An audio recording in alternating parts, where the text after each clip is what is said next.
नमस्ते, नमस्कार, जय हिंद दोस्तों। आप सभी का बहुत बहुत स्वागत है आपके अपने प्लेटफॉर्म द ऑफिसर्स एकेडमी में। साथियों, सुबह के बज चुके हैं 5 और 5 बजे हम और आप उपस्थित हैं अपने दैनिक समसामयिक यानी डेली करंट अफेयर्स के सेशन के साथ। और साथ ही साथ हमने आपसे वादा किया है कि 40 दिन के अंदर में पूरे एक साल के करंट अफेयर्स का रिवीजन करने वाले हैं। उस श्रृंखला में आज तीसरा दिन है यानी डे 3 है। तो चलिए बिना देरी किए क्लास की शुरुआत करेंगे। सभी लोगों को गुड मॉर्निंग, सभी को नमस्कार, सभी को जय हिंद है। सभी को गुड मॉर्निंग है, सभी को नमस्कार है, सभी को जय हिंद है। चलिए क्लास की शुरुआत करते हैं दोस्तों। Let's start the class. आप सभी जानते हैं कि आज है 22 मार्च। आज कितना तारीख है? तो 22 मार्च है। और 22 मार्च क्यों महत्वपूर्ण है? तो 22 मार्च इसलिए महत्वपूर्ण है क्योंकि आज हम बिहार दिवस मनाते हैं। तो बिहार के इन तमाम लोगों को बिहार दिवस की बहुत बहुत शुभकामनाएं। ये बिहार ऐसे ही आगे बढ़ता रहे, ऊंचाइयों को छूता रहे, यही मेरी कामना है। तो चलिए शुरू करते हैं। सभी लोगों को गुड मॉर्निंग है एवरीवन। एक महत्वपूर्ण जानकारी है कि बिहार पुलिस का एक महासंग्राम बैच है जिसे लॉन्च कर दिया गया है और इसे मात्र और मात्र 51 रुपए में लॉन्च किया गया है। 51 रुपीज में लॉन्च किया गया है। तो आप जिनका भी वर्दी का सपना है वो वर्दी का सपना यहां पर पूरा कर सकते हैं। तो चलिए शुरू करते हैं दोस्तों, आगे बढ़ते हैं। पहला क्वेश्चन लेते हैं। कह रहा है बिहार दिवस 2025, बिहार दिवस 2025 का थीम क्या है? कह रहा है समृद्ध बिहार, खुशहाल बिहार, उन्नत बिहार, विकसित बिहार, शिक्षा और स्वास्थ्य, बिहार का विकास और हरित बिहार, स्वच्छ बिहार। आपसे पूछ रहा है कि बिहार का जो है इस बार जो 2025 का बिहार दिवस मनाया जा रहा है उस बिहार दिवस का थीम क्या है? उस बिहार दिवस का थीम क्या है? सभी को गुड मॉर्निंग है, सभी को नमस्कार है, सभी को जय हिंद है। दोस्तों गला थोड़ा बजा हुआ है लेकिन कोई बात नहीं, जज्बा और जोश जो है कमजोर नहीं है। जज्बा और जोश जो है क्या है? मजबूत है। इस बात को ध्यान रखना है, ठीक है। तो चलिए यहां पर जो प्रश्न का सही उत्तर हो जाएगा साथियों, क्या आंसर हो जाएगा? आंसर हो जाएगा उन्नत बिहार, उन्नत बिहार, विकसित बिहार। क्या आंसर हो जाएगा? उन्नत बिहार, विकसित बिहार। आप देखिए पटना के गांधी मैदान में 22 मार्च को बिहार दिवस के मौके पर कई कार्यक्रम होने वाले हैं। गांधी मैदान में 22 से 24 मार्च तक अलग अलग विभागों के द्वारा भी कार्यक्रम किए जाएंगे। बिहार दिवस 22 मार्च को मनाया जाता है और बिहार दिवस बिहार राज्य के गठन की याद में मनाया जाता है। तो आपको याद होगा कि बिहार के गठन के बारे में क्या मनाया जाता है? तो बिहार दिवस मनाया जाता है। अगर हम बात करें बिहार दिवस की साथियों, अगर हम बिहार दिवस की बात करें तो आप सभी जानते हैं कि अगर हम बिहार दिवस की बात करते हैं तो बिहार दिवस क्या है? ध्यान दीजिएगा, आइएगा, ध्यान दीजिएगा। आपको सबसे पहले थोड़ा सा बिहार दिवस की चर्चा कर लेते हैं, फिर करंट अफेयर्स की चर्चा करेंगे। आप सभी जानते हैं दोस्तों, जब हम बिहार दिवस की बात करते हैं तो बंगाल का विभाजन हुआ था। आपको याद होगा ये जो बंगाल का विभाजन हुआ था, ये जो बंगाल का विभाजन हुआ दोस्तों, इसी बंगाल के विभाजन में आपको पता होगा कि पहले जो है बंगाल को क्या बनाया गया था? तो ये पूर्वी बंगाल था दोस्तों, और ये वाला इलाका जो है, ये वाला इलाका बंगाल हुआ करता था। और इसका विभाजन 1905 में हुआ था, जो 16 अक्टूबर 1905 को प्रभावी हुआ था। लेकिन इसके बाद जब बंगाल विभाजन का विरोध होने लगा तो एक कमेटी बनाई गई साथियों, एक कमेटी बनाई गई। उस कमेटी का नाम क्या था? उस कमेटी का नाम था दोस्तों जॉर्ज अरुंडेल कमेटी। क्या नाम था? जॉर्ज अरुंडेल समिति इसका नाम था दोस्तों। जॉर्ज अरुंडेल समिति उसका नाम हुआ करता था। और जॉर्ज अरुंडेल समिति के अनुशंसा पर दोस्तों, जॉर्ज अरुंडेल समिति के अनुशंसा पर आप सभी को पता है कि दिल्ली दरबार का आयोजन हुआ। जॉर्ज अरुंडेल समिति के अनुशंसा पर बंगाल विभाजन को यानी बंग भंग को क्या किया गया? तो बंग भंग को रद्द कर दिया गया। बंग भंग को क्या किया गया दोस्तों? तो बंग भंग को रद्द कर दिया गया। तो बंगाल विभाजन को रद्द कैसे किया गया? तो आप भी जानते हैं कि बंग भंग को किसके अनुशंसा पर? तो जॉर्ज अरुंडेल समिति के अनुशंसा पर बंग भंग को रद्द किया गया। अब यहां दो तीन बड़ी बातें हैं। जब ये रद्द किया गया दोस्तों, जब ये रद्द किया गया तो उस समय क्या लगा था? तो आप भी जानते हैं तृतीय दिल्ली दरबार लगा था। सभी लोग कमेंट करेंगे क्या लगा था? तृतीय दिल्ली दरबार लगा था। और उस समय भारत के वॉयसरॉय एग्जाम में पूछता है कौन थे? तो याद रखिएगा उस समय भारत के वॉयसरॉय कौन थे दोस्तों? तो भारत के वॉयसरॉय हुआ करते थे कौन व्यक्ति? लॉर्ड लिट्टन नहीं साथियों, कौन हुआ करते थे? जरा कमेंट करना। लॉर्ड हार्डिंग द्वितीय।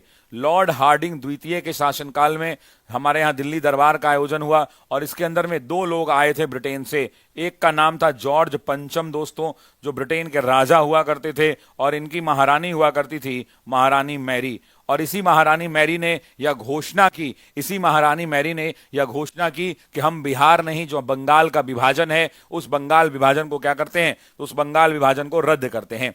और उसके बाद साथियों बंगाल का रीस्ट्रक्चरिंग हुआ।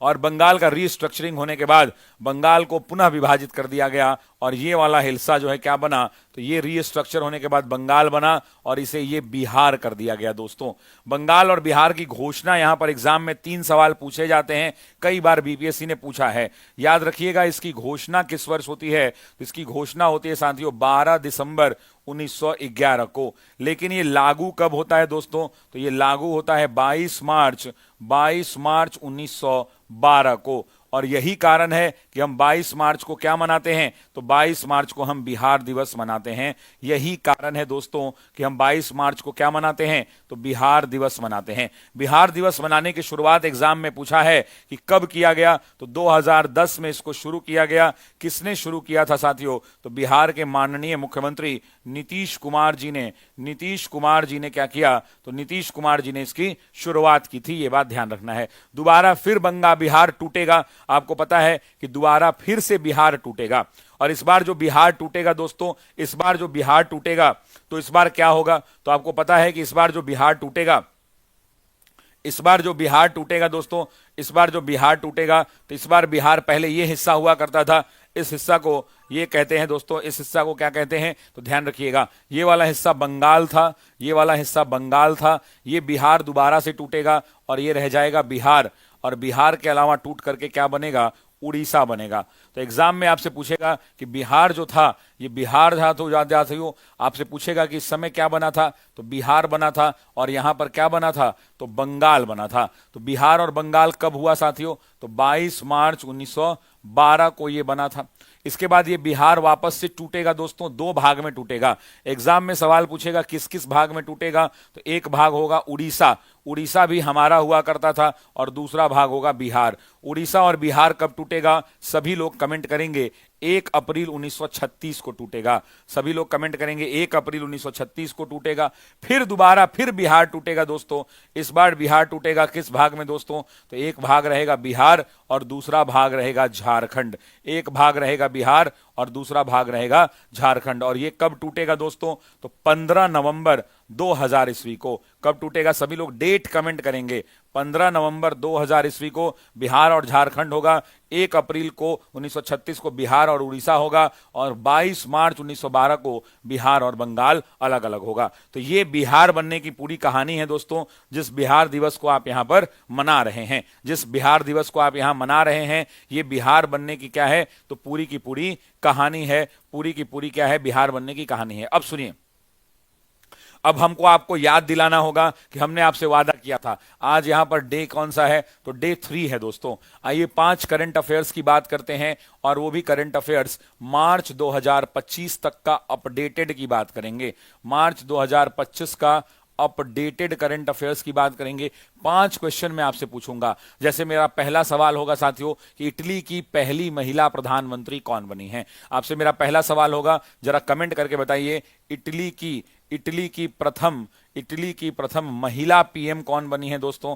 पहली बार इटली के अंदर में महिला प्रधानमंत्री बनी है। दूसरा, वर्ल्ड बैंक का आपने नाम सुना होगा। वर्ल्ड बैंक के चीफ इलेक्शन मतलब मुख्य अर्थशास्त्री कौन है, विश्व बैंक की बात कर रहा है। मुख्य अर्थशास्त्री बताइए जरा, मुख्य अर्थशास्त्री आपको बताना है, चीफ इकोनॉमिस्ट बताना है। चीफ इकोनॉमिस्ट किसका, वर्ल्ड बैंक का दोस्तों, वर्ल्ड बैंक का, जिसे आप अंग्रेजी में वर्ल्ड बैंक कहते हैं और हिंदी में जरा विश्व बैंक कहते हैं। तीसरा, आप जानते हैं कि यूरोप के अंदर में यूरोपीय देश में एक अश्वेत नेता का, पहला अश्वेत नेता कौन चुना गया है। काफी ज्यादा विवादों में रहा था। यूरोप का प्रथम या प्रथम यूरोपीय अश्वेत नेता की बात कर लीजिए। आपसे एग्जाम में पूछेगा कि प्रथम यूरोपीय अश्वेत नेता के बारे में बताइए। अश्वेत नेता के बारे में बताइए कि कौन अश्वेत नेता जो है, प्रथम यूरोपीय अश्वेत नेता कौन चुना गया है। उसके अलावा 2 चीज और पूछेगा साथियों कि पहली महिला राष्ट्रपति बनी है मैक्सिको के अंदर में, उनका नाम क्या है। आपसे पूछेगा कि प्रथम महिला राष्ट्रपति मैक्सिको का नाम क्या है, जरा बताइएगा। प्रथम महिला राष्ट्रपति, ये सब 2024-25 की घटना है। ये सब के सब क्या है, तो 2024-25 की घटना है। महिला राष्ट्रपति मैक्सिको का बारे में पूछ रहा है साथियों, मैक्सिको के बारे में पूछ रहा है कि मैक्सिको के पहले राष्ट्रपति कौन है। पांचवा आपसे मैं पूछता हूं कि अमेरिका का प्रेसिडेंट तो आप जानते हैं कि डोनाल्ड ट्रंप होगा, लेकिन मैं चाहता हूं कि उपराष्ट्रपति अमेरिका का बताएं आप कौन बना है। मैं चाहता हूं कि उपराष्ट्रपति आप बताएं, उपराष्ट्रपति, राष्ट्रपति भी बता दें आप, ऐसे नहीं हो। राष्ट्रपति यूनाइटेड स्टेट ऑफ अमेरिका बताएं, लेकिन उससे ज्यादा मेरी दिलचस्पी है छठे वाले में, जो है उपराष्ट्रपति यूनाइटेड स्टेट ऑफ अमेरिका। ये जरा बताइएगा कमेंट करके कि क्या होगा।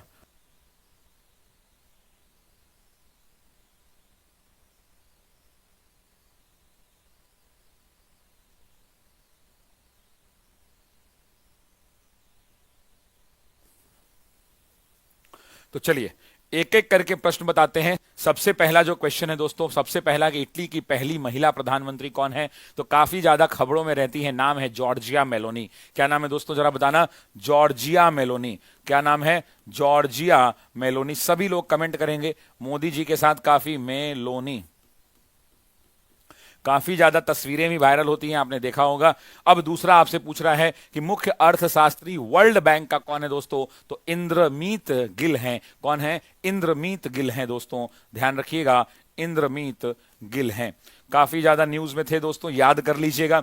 यूरोपीय व्यक्ति यानी प्रथम यूरोपीय अश्वेत नेता, याद होगा वैन गेथिंग, याद है ना, पढ़ाया था मैंने आपको, वॉन गेथिंग है। सभी लोग कमेंट करेंगे वॉन गेथिंग, ये सबसे इंपॉर्टेंट है दोस्तों।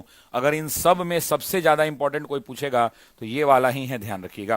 प्रथम महिला राष्ट्रपति जो मैक्सिको की बनी है, क्लाउडिया सीनबाम है। कौन है? क्लाउडिया सीनबाम है दोस्तों, क्लाउडिया सीनबाम है। क्लाउडिया सीनबाम है दोस्तों, ध्यान रखिएगा, क्लाउडिया सीनबाम है। राष्ट्रपति यूनाइटेड स्टेट ऑफ अमेरिका का तो आप जानते हैं कि डोनाल्ड ट्रंप बने हैं। अच्छा, कौवें राष्ट्रपति बने हैं डोनाल्ड ट्रंप जो हैं, ट्रंप फिर से जो राष्ट्रपति बने हैं तो ये कौवे नंबर के राष्ट्रपति बने हैं, तो 47वें बने हैं दोस्तों। सभी लोग कमेंट करेंगे कौवे बने हैं, तो 47वें बने हैं दोस्तों, 47वें।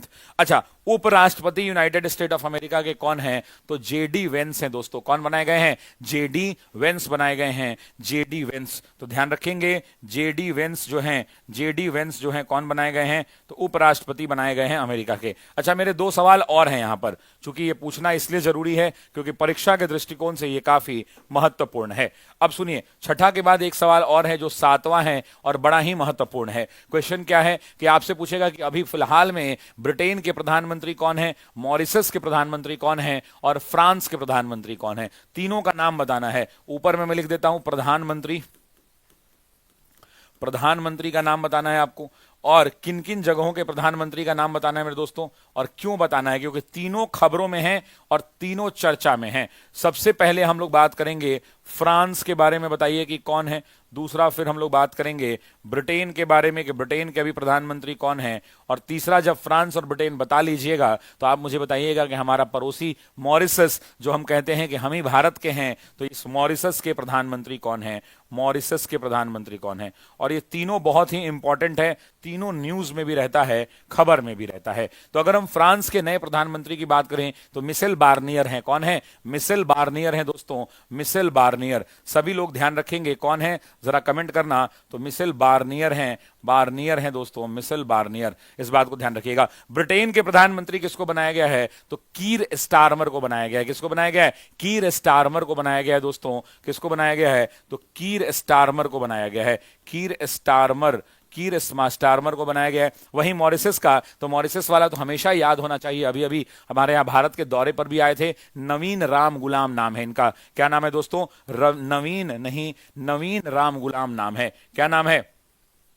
नवीन राम गुलाम नाम है दोस्तों, राम गुलाम नाम है, राम गुलाम नाम है ना जी। तो इस बात को ध्यान रखना है। तो ये हमारे 6 के 8 सवाल हैं। इटली की पहली महिला प्रधानमंत्री जॉर्जिया मेलोनी, मुख्य अर्थशास्त्री वर्ल्ड बैंक इंद्रमीत गिल, प्रथम यूरोपीय श्वेत नेता वॉन गेथिंग, प्रथम महिला राष्ट्रपति मेक्सिका क्लाउडिया सीनबाम, राष्ट्रपति यूएसए डोनाल्ड ट्रंप, उपराष्ट्रपति यूएसए जेडी वेंस, और आपसे पूछे फ्रांस के प्रधानमंत्री तो मिशेल बार्नियर, ब्रिटेन के प्रधानमंत्री कीर स्टारमर, और मॉरिशस के तो नवीन राम गुलाम दोस्तों, नवीन राम गुलाम। इस बात को ध्यान रखिएगा, इस बात को दोस्तों क्या रखेंगे आप, ध्यान रखेंगे। अब आइए आपको एक बात और बताते हैं।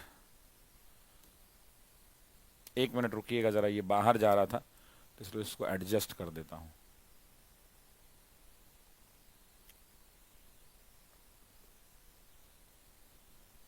ठीक, चलिए बढ़ते हैं दूसरे करंट अफेयर की ओर साथियों। Let's move to the next current affair का क्वेश्चन। ये थोड़ा लंबा हो गया क्योंकि मजबूरी थी। नेक्स्ट, हाल ही में जारी वर्ल्ड हैप्पीनेस रिपोर्ट 2025 के अनुसार भारत किस स्थान पर रहा और उसका स्कोर क्या है? ये वीवीआई लगा लीजिएगा साथियों। आपको पता है कि 20 मार्च को हम लोग खुशहाली दिवस मनाते हैं, उसी दिन ये रिपोर्ट जारी किया गया। भारत 126वां स्थान है 4 पॉइंट, 118वां स्थान है 4.3 पॉइंट, 109वां स्थान है 4.8 पॉइंट, 52वां स्थान है 4.1 पॉइंट।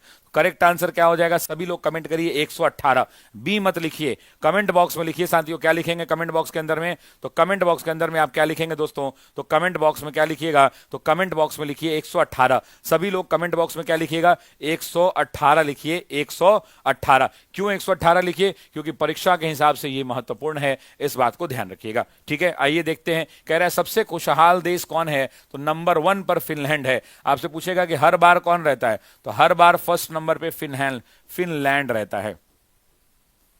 फिनलैंड के लोग दुनिया के सबसे खुशमिजाज लोग माने जाते हैं। कह रहा है इस मामले में फिनलैंड ने लगातार 8वें साल नंबर 1 रैंकिंग बरकरार रखी है। मतलब लगातार 8 साल से फिनलैंड नंबर 1 पर है। नंबर 1 पर फिनलैंड है, 2 नंबर पे डेनमार्क है, 3 नंबर पे आइसलैंड है, 4 नंबर पे स्वीडन है, 5 नंबर पे नीदरलैंड है, 6 नंबर पे अमेरिका है, 5 नंबर पे ये है अमेरिका जो है, 24 नंबर पे है। नेपाल हमारा पड़ोसी है, हमसे अच्छी स्थिति में है 92। पाकिस्तान 109 है, भारत 118 है और अफगानिस्तान तो सबसे नीचे खड़ा है 147, है ना। तो यहां पर 3 चीजें ध्यान रखिए। ये जो है wellbeing research centre Oxford university ने 20 मार्च यानी वर्ल्ड हैप्पीनेस डे पर यह रिपोर्ट जो है जारी किया है। 147 देशों की इस लिस्ट में भारत 4.3 पॉइंट के साथ 118 नंबर पे है। अब सुनिए यहां पर ना आपको 2-3 चीज ध्यान रखना है। क्या क्या?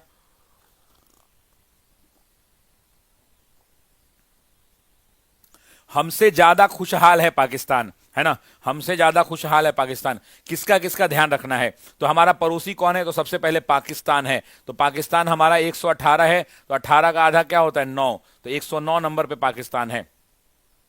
ऊपर में हमारा कौन है? नेपाल है। नेपाल जो है 92 नंबर पे हमारा नेपाल है। इस बात को ध्यान रखिएगा। ये 2 लोगों का कम से कम पता होना चाहिए। अगर बांग्लादेश का भी पता है तो चल जाएगा, लेकिन इन 2 लोगों का पता होना चाहिए, ध्यान रखिएगा। और पिछली बार भारत का पोजीशन क्या था? तो 126 नंबर पर भारत था। यानी भारत के सुधार हुआ है और 126 नंबर से भारत कितने नंबर पे आ गया? 118 नंबर पे आ गया दोस्तों, 118 नंबर पे। वर्ल्ड हैप्पीनेस डे कब मनाया जाता है? तो याद रखिएगा 20 मार्च को मनाया जाता है। कब मनाया जाता है? विश्व खुशी दिवस या वर्ल्ड हैप्पीनेस डे कब मनाते हैं? 20 मार्च को मनाते हैं। अब आइए बातचीत करते हैं 5 करंट अफेयर्स की। आज है डे 3 साथियों, आज है डे 3। डे 3 के अंदर में हम एक टॉपिक की बात करेंगे जिसे हम कहते हैं 5 इंपॉर्टेंट करंट अफेयर्स, और ये भी मार्च 2025 तक अपडेटेड। एक बड़ा ही इंपॉर्टेंट टॉपिक है दोस्तों, एक बड़ा ही इंपॉर्टेंट टॉपिक है। पूरे टॉपिक को पढ़ के खत्म करेंगे और उस टॉपिक को इंडेक्स ही कहते हैं, और उस इंडेक्स का नाम है ग्लोबल इनोवेशन इंडेक्स, वैश्विक नवाचार सूचकांक। क्या नाम है दोस्तों? ग्लोबल, उसका नाम क्या है? Global innovation index. कई बार इससे सवाल आता है। चलिए इसको भी समाप्त कर देते हैं अभी की क्लास में। Global innovation index 2024। क्यों 2024 वाला हम पढ़ेंगे? क्योंकि 2025 का अभी आया नहीं है और आपके एग्जाम से पहले आएगा भी नहीं। इसको हिंदी में क्या कहते हैं दोस्तों? तो हिंदी में कहते हैं वैश्विक नवाचार सूचकांक। क्या कहते हैं? वैश्विक नवाचार सूचकांक। तो अगले 5 मिनट के अंदर में, अगले 5 मिनट में इसकी हम पूरा धागा धागा खोल देंगे। सबसे पहले तो ये सवाल ये उठता है कि ये इसको जारी कौन करता है। सबसे पहला सवाल यही उठता है कि इसको जारी कौन करता है। तो इसको जारी करता है वीपो साथियों, वीपो जारी करता है, world intellectual property right organisation. तो सबसे पहले आपसे सवाल पूछे जाएगा कि इसको जारी कौन करता है। तो इसको जारी साथियों वीपो करता है। वीपो का फुल फॉर्म क्या है? तो वीपो का फुल फॉर्म है वैश्विक या विश्व बौद्धिक संपदा संगठन। क्या है? विश्व बौद्धिक संपदा। यहां नहीं लिखते हैं, नीचे लिख देते हैं। इसको जारी कौन करता है? तो वीपो जारी करता है। वीपो का हो गया विश्व बौद्धिक संपदा, बौद्धिक संपदा संगठन, बौद्धिक संपदा संगठन, वर्ल्ड इंटेलेक्चुअल प्रॉपर्टी राइट्स संगठन, वर्ल्ड इंटेलेक्चुअल प्रॉपर्टी राइट्स, ये सबसे पहले तो याद कर लीजिएगा। दूसरा सवाल यहां से पूछा जाएगा कि इसको जारी तो वीपो ने कर दिया, इसको कब जारी किया गया? तो 26 सितंबर 2024 को जारी किया गया, 26 सितंबर 2024 को जारी किया गया। ये कौवां संस्करण है? तो 17वां संस्करण है दोस्तों, 17वां संस्करण है। दूसरा आपसे पूछेगा साथियों कि ये जो जारी किया गया 17वां संस्करण जो जारी किया गया, ये जानते हो उसमें कुल कितने देश हैं? तो ध्यान रखिएगा, कुल देशों की संख्या ये याद रखेंगे दोस्तों। कुल देशों की अगर हम बात करें तो कुल देशों की संख्या है 133। कितना है? सभी लोग कमेंट करेंगे 133। बहुत जगह आपको मिलेगा 137 भी, ध्यान रखिएगा, लेकिन इसका आंसर आपको क्या लगाना है? तो 133 लगाना है। अब यहां से 3 सवाल और बनेंगे जो आपको एग्जाम में परेशान करने का सोचेंगे, लेकिन हम आपको होने नहीं देंगे। सबसे पहले पूछेगा कि भारत का क्या है? तो भारत का ना 3 बार पूछता है, एक कंपैरिजन मोड में पूछता है, एक नॉन कंपैरिजन में पूछता है। तो हम भारत का आपको बताना चाहते हैं 2022 का, 2023 का और 2024 का। हालांकि एग्जाम में 2024 आएगा, लेकिन 2022 के अंदर में साथियों ये कई नंबर पे था? तो 40 नंबर पे था। कितने नंबर पे था? 40 नंबर पे। रैंकिंग क्या थी? तो 40 थी। 2023 में भी इसकी रैंकिंग क्या थी? तो 40 थी। लेकिन इस बार इसकी रैंकिंग घटी है, और घटने के बाद 2024 में साथियों ये हो गया है 39वें नंबर पे। तो आपसे पूछेगा एग्जाम के अंदर में कि भारत की 2024 में स्थिति क्या है? तो आप क्या कहेंगे? इंडिया 39वें स्थान पर रैंक करता है ग्लोबल इनोवेशन इंडेक्स के नाम पर। इस बात को ध्यान रखिएगा। अच्छा, अब इसका ग्लोबल इनोवेशन इंडेक्स जो है ये वैश्विक नवाचार सूचकांक है। तो ये अगर इंडिया 39 नंबर पर है तो आपके मन में सवाल होगा कि सर 1 2 3 कौन है? 1 2 3 कौन है या नहीं? सवाल जरा बताइए। मेरे मन में तो सवाल है कि 1 कौन है दोस्तों, 2 कौन है और 3 कौन है? कम से कम 1 2 3 पता होना चाहिए। तो नंबर 1 के अंदर में है स्विट्जरलैंड साथियों। कौन है? स्विट्जरलैंड है। स्विट्जरलैंड है साथियों, स्विट्जरलैंड है। दूसरे नंबर पे कौन है? तो स्वीडन है दोस्तों, स्वीडन है। और तीसरे नंबर पे कौन है? तो यूनाइटेड स्टेट ऑफ अमेरिका है, यूनाइटेड स्टेट ऑफ अमेरिका है। ये 3 आपको ध्यान रखना होगा। और भारत कौन नंबर पे है? तो 39 नंबर पे है। रुकिएगा दोस्तों, एक सवाल और आता है, और वो सवाल क्या आता है कि इस ग्लोबल इनोवेशन इंडेक्स का मुख्यालय कहां पर है? इसका मुख्यालय कहां पर है? तो यहां पर अगर आपसे पूछ दे कि इसका मुख्यालय कहां पर है, मुख्यालय, आज गला की हालत खराब है ना, मुख्यालय कहां पे है? तो सभी लोग कमेंट करेंगे कि इसका मुख्यालय कहां है दोस्तों? तो जिनेवा के अंदर में है। और जिनेवा कहां है? तो जिनेवा साथियों स्विट्जरलैंड में है। जरा बताना कि जिनेवा कहां है? तो जिनेवा स्विट्जरलैंड में है दोस्तों, स्विट्जरलैंड में है। अब एक और सवाल जो आपको फंसाएगा, लेकिन हम आपको फंसने नहीं देंगे। भारत का रैंकिंग तो 39 नंबर पे है, लेकिन हमारे भारत का बहुत सारा पड़ोसी राज्य है। जैसे चाइना का रैंकिंग क्या है? हमारे नीचे श्रीलंका है, ऊपर में पाकिस्तान है, इधर नेपाल है और बांग्लादेश है। तो इतने जगहों का रैंकिंग आपको पता होना चाहिए। तो सबसे पहले शुरू करते हैं दोस्तों, कहां से? तो चीन से शुरू करते हैं। बताइए कि चीन का रैंकिंग कितना है? दूसरा पाकिस्तान का रैंकिंग कितना है? तीसरा जो है श्रीलंका का रैंकिंग कितना है? हमारा जो पड़ोसी है श्रीलंका, श्रीलंका का रैंकिंग कितना है? चौथा नेपाल हमारा पड़ोसी है, उसका रैंकिंग कितना है? और फिर हमारा एक पड़ोसी है जिसका नाम है बांग्लादेश, उस बांग्लादेश की रैंकिंग क्या है ग्लोबल इनोवेशन इंडेक्स के अंदर में? तो चाइना हमारे ठीक बगल में है, चाइना 11 नंबर पे है। चाइना कितने नंबर पे है दोस्तों? जरा बताना कमेंट करके। 11 नंबर पे है। जो हमारे बगल का पाकिस्तान है दोस्तों, वो 91 नंबर पे है। 91 नंबर पे कौन है? तो पाकिस्तान है। जबकि श्रीलंका जो हमारे नीचे खड़ा है वो 89 नंबर पे है दोस्तों, 89 नंबर पे है। इस बात को ध्यान रखिएगा। वहीं नेपाल और बांग्लादेश अपने में कंपटीशन करते हैं। नेपाल जो है 109 पे है, तो बांग्लादेश 106 पे है। बांग्लादेश 106 पे है और नेपाल 109 पे है। अब बात कर लेते हैं कि आपको याद क्या क्या करना है इसमें, ठीक है? तो सबसे पहले ये वाला याद करना है जहां स्टार मार्क लगा दिया है। दूसरा आपको स्टार मार्क लगाना है ये वाला। तीसरा ये वाला। चौथा जो है ये याद कर लीजिएगा। पांचवा ये दोनों कॉमन है, तो ये दोनों याद कर लीजिएगा। छठा ये स्विट्जरलैंड याद कर लीजिएगा, ठीक है? और इन तीनों में जिसका रैंकिंग पूछता है वो पूछेगा साथियों पाकिस्तान का, तो ये याद कर लीजिएगा। इससे ज्यादा कुछ भी नहीं आएगा।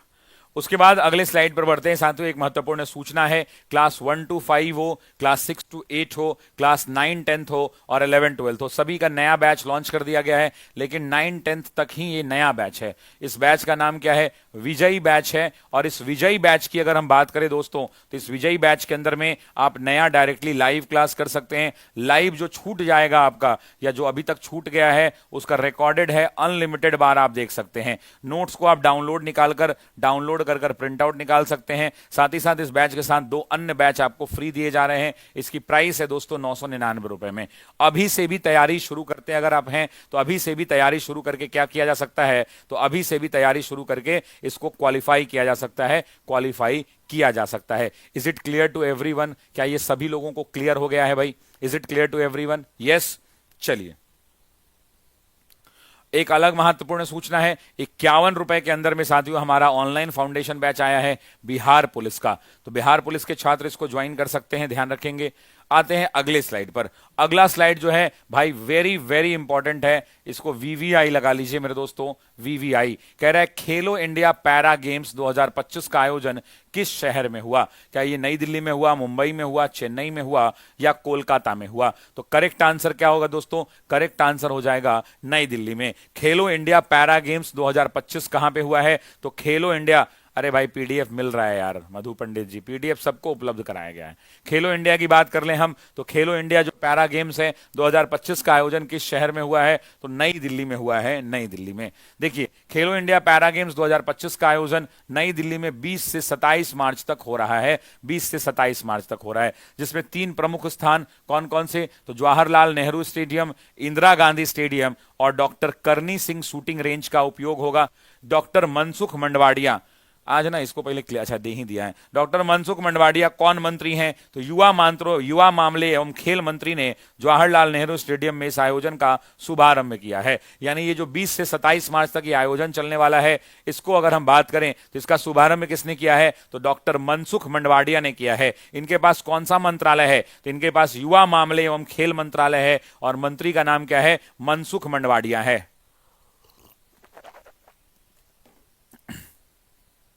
ठीक है, करा देंगे। अब सुनिए, अब पहले बात कर लेते हैं, हमारा आज तीसरा दिन है साथियों, डे 3 है। हमने आपसे वादा किया है कि अगले 40 दिनों के अंदर में मिशन 40 डेज में धीरे धीरे 1 साल का करंट अफेयर थोड़ा थोड़ा रोज करा देंगे। उसी श्रृंखला में चलिए हम कुछ और करंट अफेयर्स की बात कर लेते हैं। 5 करंट अफेयर्स हैं और मार्च 2025 तक का अपडेटेड कराता है। मार्च 2025 तक का क्या है? अपडेटेड है। एक काम करते हैं, कुछ मंत्रालय की बात कर लेते हैं, है ना। यहां पे देखिए, जैसे यहां पे मंत्रालय का चर्चा आया था कि भाई ये युवा मामले एवं खेल मंत्री कौन है? तो मनसुख मंडवाडिया हैं। तो आइए कुछ मंत्रालय की बात कर लेते हैं, और आसान आसान मंत्रालय भी करेंगे और टफ टफ मंत्रालय भी करेंगे, क्योंकि सब आपको आना चाहिए। अगर आपसे कोई पूछे कि देश के गृह मंत्री कौन है, तो वो भी पता होना चाहिए। और अगर आपसे कोई पूछे कि देश के आवासन एवं शहरी कार्य मंत्री कौन है, तो वो भी पता होना चाहिए। तो आइए शुरू करते हैं। देखिए, जितने सारे मंत्री हैं सबको एक बार में कराना संभव नहीं है, क्योंकि मंत्री की जो सूची है ना, कैबिनेट मिनिस्टर्स की जो सूची है वो काफी लंबी है। तो कुछ कर लेते हैं, अभी 8-10 कर लेंगे, फिर अगली बार जब मौका मिलेगा 8-10 कर लेंगे, फिर अगली बार जब मौका मिलेगा 8-10 कर लेंगे। 40 दिन का हमारे पास टाइम है। आज तीसरा दिन है ना, आज अभी तीसरा दिन है। तो आइए शुरू करते हैं। कुछ मंत्रालयों के मैं नाम लिखता हूं, 2 भाग में इसको बांट लेते हैं। आइए 2 भाग में। मैंने 2 भाग में क्यों बांटा? क्योंकि मैं चाहता हूं कि कम से कम 10 को आपको लिखवाऊं। सबसे पहले मैं आपसे पूछना चाहता हूं कि सड़क परिवहन एवं राजमार्ग मंत्रालय किसके पास है? जरा कमेंट करते चलिए। सड़क परिवहन एवं राजमार्ग जो मंत्रालय है, राजमार्ग मंत्रालय किसके पास है? जरा कमेंट करिए। दूसरा आपसे मैं पूछना चाहता हूं कि विदेश मंत्रालय किसके पास है? विदेश मंत्रालय किसके पास है? कमेंट कीजिए। आपसे तीसरा मैं चाहता हूं कि गृह एवं सहकारिता मंत्री देश के कौन है? गृह एवं सहकारिता मंत्री देश के कौन है? ये जरा कमेंट कीजिए कि हमारे गृह मंत्री कौन है, सहकारिता मंत्री कौन है। चौथा हमको कमेंट करके आप बताइए कि स्वास्थ्य एवं परिवार कल्याण मंत्री। चौथा आप बताइए जरा, स्वास्थ्य एवं परिवार कल्याण मंत्री कौन है दोस्तों? परिवार कल्याण मंत्री कौन है? जरा कमेंट करके बताइए। नेक्स्ट आप हमको बताइए, विदेश मंत्री भारत के कौन है? विदेश मंत्री तो ऊपर ले ही चुके हैं। आप हमें बताइए कि भारत के जो हैं, भारत के कृषि एवं किसान कल्याण मंत्री कौन है? कृषि एवं किसान कल्याण मंत्री कौन है? आप जरा बताइए कि कृषि एवं कृषि एवं किसान कल्याण मंत्री, कृषि एवं किसान कल्याण मंत्री कौन है? जरा कमेंट करके बताइए कि कृषि एवं किसान कल्याण मंत्री कौन है दोस्तों, कमेंट करके बताइए। छठे नंबर पे आप जरा कमेंट करिए, 6 नंबर पे आप कमेंट करिए और बताइए कि शहरी शहरी कार्य और आवासन मंत्री कौन है। क्या शहरी कार्य एवं आवासन मंत्री कौन है? या छोड़िए, ऊर्जा मंत्री बताइए कौन है। ऊर्जा मंत्री जो है ना, वही आदमी यही है, ऊर्जा प्लस शहरी कार्य, शहरी कार्य एवं आवासन मंत्री। शहरी कार्य एवं आवासन मंत्री कौन है? आवासन मंत्री कौन है? जरा कमेंट करके बताइए। नेक्स्ट नंबर पे एक और इंपॉर्टेंट मंत्रालय है जो एग्जाम में पूछता है, और वो है कौन? शिक्षा मंत्री का। और कौन सा है दोस्तों, जरा बताइए कि भारत का अभी शिक्षा मंत्री कौन है? आपने सुना होगा एक हेवी इंडस्ट्रीज होता है जिसको हम कहते हैं भारी उद्योग एवं इस्पात मंत्री। आपको बताना है कि हेवी इंडस्ट्रीज के बारे में बताना है, पिछले बार भी इन्हीं को मिला था। भारी उद्योग एवं इस्पात मंत्री कौन है दोस्तों? इस्पात मंत्री कौन है ये बताइए। 9 नंबर पे बताइए कि देश के अंदर में एमएसएमई मिनिस्टर कौन है, यानी medium small and medium micro small and medium enterprises के मंत्री कौन है? चौथा। 10वां बताइए, एक बहुत इंपॉर्टेंट मंत्रालय है जिसको आप कहते हैं पंचायती राज। क्या कहते हैं आप? पंचायती राज मंत्री कौन है? साथ ही साथ मत्स्य जिसके पास हो, कौन सा? मत्स्य पालन जिसके पास हो, मत्स्य पालन हो, मत्स्य के अलावा पशुपालन डेयरी हो, पशुपालन डेयरी हो, ये मंत्रालय किसके पास है? ये कितना हो गया? 10 हो गया। चलिए अब 10 छोड़ देते हैं, फिर 2-3 दिन के बाद या कल परसों में फिर 10 कर लेंगे। ऐसे करके 10-10-10 3 बार करेंगे और आपको पूरा याद करा देंगे। ये तरीका कैसा रहेगा भाई, जरा बताइएगा कि ये तरीका कैसा रहेगा, ये तरीका कैसा रहेगा। सभी लोग कमेंट करिए और कमेंट करके बताइए कि ये तरीका जो है कैसा रहेगा, ये तरीका कैसा रहेगा। ठीक है, अब सुनिएगा। सड़क परिवहन एवं कल्याण मंत्री कौन है? तो आप भी जानते हैं, नितिन गडकरी हैं दोस्तों। कौन है? नितिन गडकरी हैं, नितिन गडकरी हैं दोस्तों, इस बात को ध्यान रखेंगे। विदेश मंत्री कौन है? तो डॉक्टर एस जयशंकर हैं, डॉक्टर एस जयशंकर हैं दोस्तों, डॉक्टर एस जयशंकर हैं। गृह एवं सहकारिता मंत्री कौन है? तो अमित शाह हैं दोस्तों, अमित शाह हैं। परिवार एवं स्वास्थ्य कल्याण मंत्री कौन है? जेपी नड्डा हैं दोस्तों। कौन है? जेपी नड्डा हैं, जेपी नड्डा। कृषि एवं कल्याण मंत्री कौन है? शिवराज सिंह चौहान है दोस्तों। कौन है? शिवराज सिंह चौहान है। कौन है मेरे दोस्तों, जरा कमेंट करके बताना कौन है? तो शिवराज सिंह चौहान है। कौन से मंत्री हैं? तो आपको ही पता है, कृषि एवं किसान कल्याण। ऊर्जा एवं शहरी कार्य मनोहर लाल खट्टर का आपने नाम सुना होगा, मनोहर लाल हैं, इस बात को ध्यान रखिएगा। उसके अलावा शिक्षा मंत्री की बात करें तो धर्मेंद्र प्रधान है दोस्तों। कौन है? जरा कमेंट करके बताना दोस्तों। तो धर्मेंद्र प्रधान है, इस बात को याद रखिएगा। भारी उद्योग की बात करें तो एचडी कुमारास्वामी है, एचडी कुमारास्वामी है दोस्तों, एचडी कुमारास्वामी। दक्षिण भारत से आते हैं, कुमारास्वामी है, ध्यान रखिएगा, एचडी कुमारास्वामी हैं। एमएसएमई की बात करें तो बिहार से आते हैं दोस्तों। कौन है? जीतन राम मांझी हैं। कौन है? जीतन राम मांझी हैं दोस्तों, जीतन राम मांझी हैं, इस बात को ध्यान रखिएगा। उसके अलावा पंचायती राज, मत्स्य और पशुपालन बिहार से ही आते हैं साथियों। कौन है? राजीव रंजन उर्फ ललन सिंह है दोस्तों, राजीव रंजन उर्फ ललन सिंह है। अब इसमें ना बहुत सारा छूट गया, जैसे रेल मंत्री छूट गया, बहुत सारा महिला एवं परिवार कल्याण मंत्री छूट गया, बहुत सारा छूटा हुआ है, तनी मनी नहीं, बहुत सारा। लेकिन एक ही बार में सब करा पाना क्या पॉसिबल है? नहीं पॉसिबल है, अगली बार कराएंगे। अभी 10 करा दिया, आज इतना ही याद करिएगा। सड़क एवं परिवहन कौन है? नितिन गडकरी। विदेश एस जयशंकर। गृह अमित शाह। स्वास्थ्य कौन है? जेपी नड्डा। कृषि और किसान कौन है? शिवराज सिंह चौहान। ऊर्जा मंत्रालय कौन है? मनोहर लाल। शिक्षा धर्मेंद्र प्रधान। भारी उद्योग एवं इस्पात एचडी कुमारास्वामी। एमएसएमई जीतन राम मांझी। पंचायती राज, मत्स्य पालन और पशुपालन डेयरी कौन है? ललन सिंह। ठीक है जी, ललन सिंह। आइए, हाल ही में पुस्तक मार्च ऑफ ग्लोरी किस ऐतिहासिक घटना का जश्न मनाने के लिए रिलीज की गई है? आपसे पूछ रहा है कि मार्च ऑफ ग्लोरी किस ऐतिहासिक घटना को मनाने के लिए, जश्न मनाने के लिए? क्या भारत की 1983 विश्व कप को, भारत की 1975 हॉकी विश्व कप को, 1964 के ओलंपिक हॉकी जीत को, या 2021 के ओलंपिक कांस्य पदक जीतने की खुशी में? जा रहे हैं, कल का 2 क्लास देखना है। हाँ, ये अच्छी बात है। अच्छी लग रही है कि नहीं, क्लास कैसी लग रही है कमेंट करके बताइए। आप सभी लोग क्लास कैसा लग रहा है कमेंट करके जरूर बताइएगा। 21 मार्च का पीडीएफ ग्रुप में और ऐप में उपलब्ध करा दिया गया है, इस बात को ध्यान रखिएगा, ठीक है।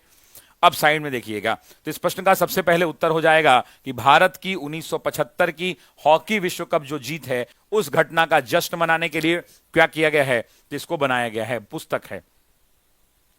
देखिएगा 1975 में भारत की यादगार हॉकी विश्व कप विजय की 50वीं वर्षगांठ के अवसर पर 18 मार्च 2025 को नई दिल्ली के शिवाजी स्टेडियम में मार्च ऑफ ग्लोरी, क्या है, मार्च ऑफ ग्लोरी नामक पुस्तक का विमोचन किया गया। तो आपसे पूछेगा कि मार्च ऑफ ग्लोरी पुस्तक किससे संबंधित है, तो जरा बताइए कि मार्च ऑफ ग्लोरी पुस्तक की जब हम बात करते हैं तो ये किससे संबंधित है। तो मार्च ऑफ ग्लोरी पुस्तक संबंधित है हॉकी विश्व कप की जीत से। इस पुस्तक के लेखक हॉकी इतिहासकार के अरु मुगम और पत्रकार एरोल डी क्रूज के द्वारा लिखा गया है। यह पुस्तक 15 मार्च 1975 को कुआलालंपुर में विश्व कप जीतने वाली भारतीय टीम की नाटकीय यात्रा को दर्शाता है। अब सुनिए, अब जो है हम बात करेंगे यहाँ पे 5 करंट अफेयर्स की। आज कौन सा डे है, तो डे 3 आउट ऑफ 40 है, और यहां पर हम बात करने वाले हैं 5 करंट अफेयर मार्च 2025 की।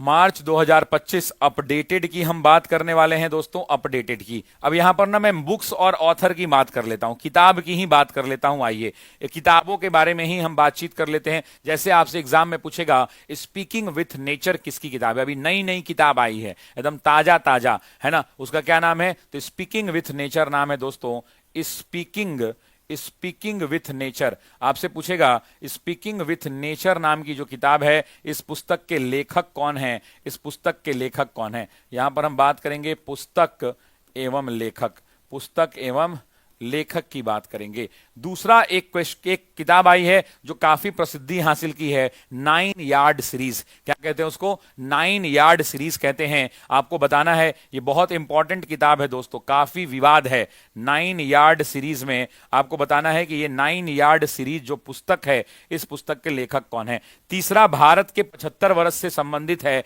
इंडिया के 75 महान क्रांतिकारी। भारत के 75 महान क्रांतिकारी, भारत के 75 महान क्रांतिकारी नाम की जो पुस्तक आई है, यह पुस्तक एक भारत के बड़े नेता ने लिखी है, उस नेता का नाम बताना है। चौथा, एक और पुस्तक है जो इसी से संबंधित है और उसको कहते हैं इंडिया एट द रेट 100। क्या कहते हैं, इंडिया एट द रेट 100 दोस्तों, यह पुस्तक किसकी है। 5वें नंबर पे एक और पुस्तक रिलीज हुई है जो काफी चर्चा में है, द बुक ऑफ कैप्शन। यह किताब सबसे इंपॉर्टेंट किताब है, the book of caption, the book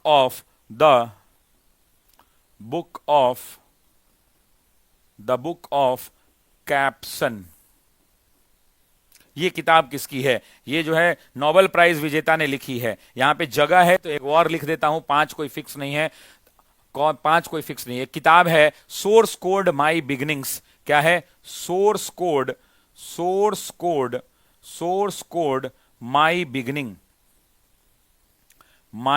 ये भी दुनिया के एक बड़े आदमी ने लिखा है, बिगनिंग, माई बिगनिंग, दुनिया के एक बड़े आदमी ने एक किताब लिखा है। चलिए शुरू करते हैं, speaking with nature. Speaking with nature आप भी जानते हैं, रामचंद्र गुहा। सभी लोग कनेक्ट करेंगे और सभी लोग कमेंट करेंगे, किसकी किताब है दोस्तों, रामचंद्र गुहा की किताब है, रामचंद्र गुहा की किताब है। किसकी किताब है दोस्तों, जरा बताना कमेंट करके। तो ये किताब है दोस्तों रामचंद्र गुहा की किताब है, रामचंद्र गुहा की किताब है। 9 यार्ड सीरीज की जब बात करेगा तो ये प्रशांति राम की किताब है। किसकी किताब है दोस्तों, तो प्रशांति राम की किताब है, प्रशांति राम की किताब है। ये जानते हैं ना, दुनिया भारत के बहुत बड़े इतिहासकार हैं, है ना, और ये आईआर के बहुत बड़े लेखक हैं। भारत के 75 महान क्रांतिकारी, सांसद हैं भीम सिंह, राज्यसभा के सांसद हैं भीम सिंह। सभी लोग कमेंट करेंगे ये पुस्तक किसकी है, तो ये पुस्तक भीम सिंह की है, भीम सिंह है। India at the rate 100, very very important, ये किताब है केवी सुब्रमण्यम की। किसकी किताब है ये किताब है दोस्तों के वी सुब्रमण्यम की। किसकी किताब है? तो के वी सुब्रमण्यम की ये किताब है दोस्तों, ध्यान रखना है। नेक्स्ट आपसे पूछे द बुक ऑफ कैप्शन, बहुत इंपॉर्टेंट किताब, ये किताब है दलाई लामा और नोबेल प्राइज विजेता कैलाश सत्यार्थी की। किसकी किताब है? सभी लोग कमेंट करेंगे। दलाई लामा ने नई किताब लिखी है, दलाई लामा, और इनके साथ एक व्यक्ति हैं जो भारत के अंदर में नोबेल प्राइज मिला इनको, नाम है कैलाश सत्यार्थी। क्या नाम है? कैलाश सत्यार्थी की किताब है। सोर्स कोड माई बिगनिंग किसकी किताब है? तो बिल गेट्स की किताब है दोस्तों। बिल गेट्स ने नया नया किताब लिखा है अभी, और इस किताब का क्या नाम है? यही सब किताबों एग्जाम में पूछ देता है, तो आप कहते हैं कि कहां से पूछ दिया, पते नहीं चला, है ना? आप कहते हैं कहां से पूछ दिया। एक और है, एक और किताब पूछूं, 7 number, the winners mindset. The winners mindset, ये किस खिलाड़ी की किताब है? नई किताब आई है, एकदम ताजा ताजा, शेन वॉटसन की किताब है। शेन वॉटसन याद है, खिलाड़ी हैं शेन वॉटसन, उनकी है। अब देखो, अब ये किताब की लिस्ट तो खत्म नहीं हुई है, लेकिन एक ही दिन में सारा किताब करना क्या पॉसिबल है? आप ही बताइए कि एक ही दिन के अंदर में क्या सारा किताब करना पॉसिबल है? नहीं है। तो इसीलिए हम लोग धीरे धीरे आगे बढ़ेंगे, तो धीरे धीरे और किताबों की सूची पर करेंगे। मधु पंडित जी लास्ट वार्निंग दे रहे हैं आपको, बार बार कॉपी पेस्ट करके कमेंट डिस्टर्ब क्लास को मत कीजिए। आपको अगर नहीं आता है, अगर आपको नहीं पता है, तो आप जाके कल का पुराना क्लास देखिए, वहां पे मैंने डिटेल में बता रखा है कि पीडीएफ कहां उपलब्ध होगा। प्लीज क्लास को तंग मत कीजिए, ठीक है? तंग मत कीजिए।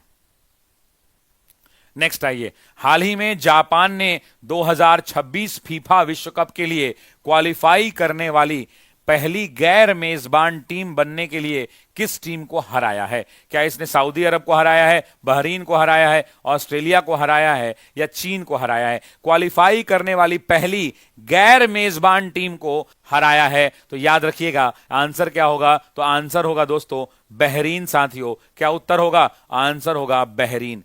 आइए देखते हैं क्या है। कह रहा है जापान ने 2026 फीफा विश्व कप के लिए अपनी जगह पक्की कर ली है और मेजबान देश संयुक्त राज्य अमेरिका, कनाडा और मेक्सिको के बाद क्वालिफाई करने वाली पहली टीम बन गई है। यानी 3 टीमें क्वालिफाई कर चुकी हैं। कौन कौन? यूएसए, कनाडा और मेक्सिको। इसके बाद ये क्वालिफाई करने वाली पहली टीम बनी है, इस बात को ध्यान रखिएगा। 20 मार्च 2025 को साइतामा स्टेडियम में बहरीन के खिलाफ 2-0 से मिली जीत ने 48 टीमों वाले इस विस्तारित टूर्नामेंट में जापान के स्थान को सुनिश्चित कर दिया है। यानी जापान अब फीफा विश्व कप खेल रहा है दोस्तों, इस बात को ध्यान रखिएगा। जापान, क्या इतना बड़ा कमेंट आ रहा है? सर मैं हिस्ट्री और करंट अफेयर के लिए आपकी बहुत बड़ी फैन हूं। मेरे हस्बैंड डीके उपाध्याय सर, आपको जानते हैं अच्छे से, वो परफेक्शन आईएएस के फैकल्टी हैं। अब डीके उपाध्याय को तो मैं नहीं जानता हूं, लेकिन अच्छी बात है, thank you so much, thank you, है ना? और पढ़ने पर ध्यान दीजिए, ठीक है? तो 20 मार्च को इसने साइतामा स्टेडियम के अंदर में बहरीन के खिलाफ इसको हराया है। दूसरे हाफ में दाइची कामदा और टेकफुसा कुबो के गोल ने जीत को सील कर दिया, जिससे जापान की लगातार 8वीं विश्व कप में उपस्थिति सुनिश्चित हो गई। अब आइए बातचीत करते हैं। मिशन 40 दिन पर हम लोग चलते हैं। आज है मिशन 3 आउट ऑफ 40, तीसरा है। आइए एक अगला टॉपिक लेते हैं जो पूरा डिटेल टॉपिक होगा। 5 करंट अफेयर मार्च 2025 तक अपडेटेड। एक टॉपिक लेते हैं दोस्तों, आप ही बताइए कौन सा टॉपिक लें। एक टॉपिक ले लेते हैं, एक काम करते हैं, एक टॉपिक लेते हैं मिस यूनिवर्स 2024। क्या लेते हैं? Miss universe 2024। पूरा टॉपिक ही खत्म कर देते हैं। आइए, एग्जाम के अंदर में जितने सवाल इससे बन सकते हैं, मिस यूनिवर्स 2024 क्यों? क्योंकि 25 अभी तक हुआ नहीं है और आपके परीक्षा से पहले होने की इसकी संभावना भी नहीं है, इस बात को ध्यान रख लेना है। तो सबसे पहले अगर हम बात करेंगे कि मिस यूनिवर्स की ये पूरी कहानी शुरू कहां से हुई, कब हुई है, इसके बारे में डिटेल बात करेंगे। तो 2024 की अगर हम बात करते हैं साथियों, तो सबसे पहला जो नंबर 1 क्वेश्चन बनता है साथियों कि ये जीता कौन है, ये पुरस्कार किसने जीता है? तो सबसे पहले जीतने वाले का नाम बताइए। दूसरा आपसे पूछता है कि फर्स्ट रनर अप कौन है। एग्जाम में क्या पूछता है? फर्स्ट रनर अप कौन बना है, याद रखिएगा। तो हालांकि सेकंड रनर अप नहीं पूछता है, सेकंड रनर अप नहीं पूछता है, लेकिन आपको पता होना चाहिए।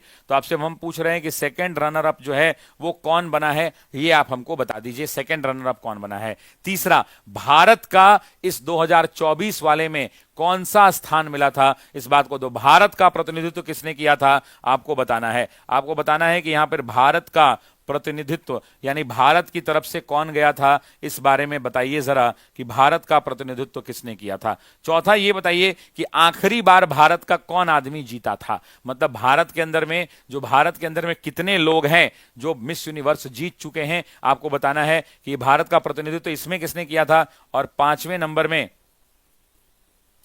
यहां पे नहीं अट पाएगा, यहां लिख देता हूं, भारत की तरफ से कौन कौन जीता है, भारत की तरफ से